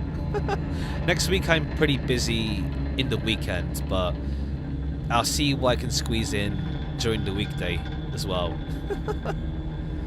But yeah, all right. So yeah, I'm like, I really like surreal horror games, like not like jump scares in your face, but I've realized like when I was younger, I never liked horror because I was scared of it, but I've now realized that I actually like horror, but like as long as it's not jump scare in your face, like just going blur constantly in your face, I'm fine with it, honestly. I'm all good with horror. Like, I enjoy horror because it's like, it makes you think, let's say. Like, it really makes you think. You know, a big fan of FNAF. I wouldn't say I would be. Like, I've absorbed FNAF through like osmosis. Like, I see like theories around and random purple guy memes. And also like the bite of 87 meme. But yeah, I didn't watch like a proper playthrough of it before, or I see it around like, yeah, but it's not something I would personally be into. I don't like getting jump scared. Like, it takes me out of the game. Like, I don't mind if it's like, you know, once in a blue moon during a game, but when the game is focused on jump scaring you, it's not for me. Like, I'll endure it if it's something I really want to go through, but yeah, I don't know what game I would endure jump scares for just yet. Like, even what's it called? I played Spooky's jump scare mansion like years ago, but like I barely got through it because like I even getting jump scared by the cardboard cutouts, I was like, ah. No, I'm not going through that. Screw the lore, the game itself is all I want when it comes to FNAF. Fair, yeah. Some people do like the gameplay for it, for sure. Like, just like the gameplay itself. Like, people do enjoy that sort of thing. I'm not knocking on it, if that's what it sounds like. Taste and all that. Like, what's it called? I remember like back in school, like people used to like with the school laptop, people used to like get some of their friends to play FNAF, but like they made the room just dark as hell, like no light. There's no light at all, and like and just playing FNAF in the dark.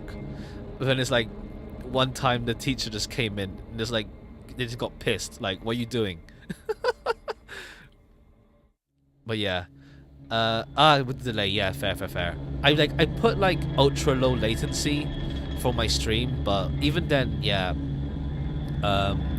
sometimes you need to like speed up the stream, like put like double speed until it catches up to where I am exactly. But yeah, there's a bit, streams have delay and stuff. I put ultra low latency anyway to reduce that, and also I turn off DVR so that, you know, when you can't like go back and scrub through the rest of the stream during the stream, to like reduce latency even further.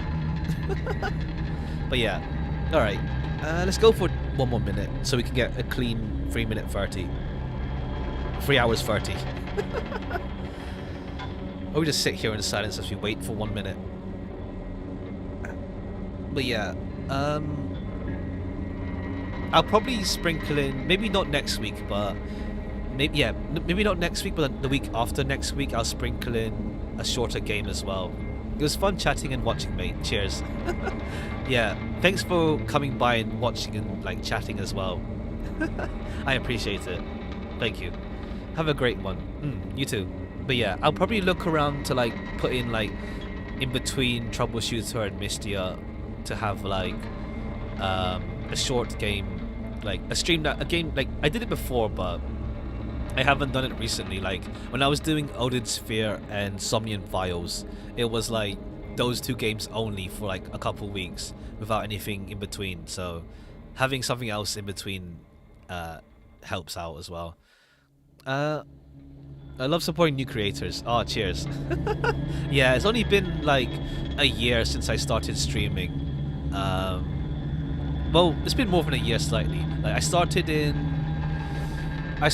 properly in October-ish, but I did stream like on Twitch, like, but like without voice at all, just like streaming Grand Blue Fantasy on Twitch, like just for a little bit, without voice or anything. Though you're planning on becoming creator yourself soon. I see. Good luck with that.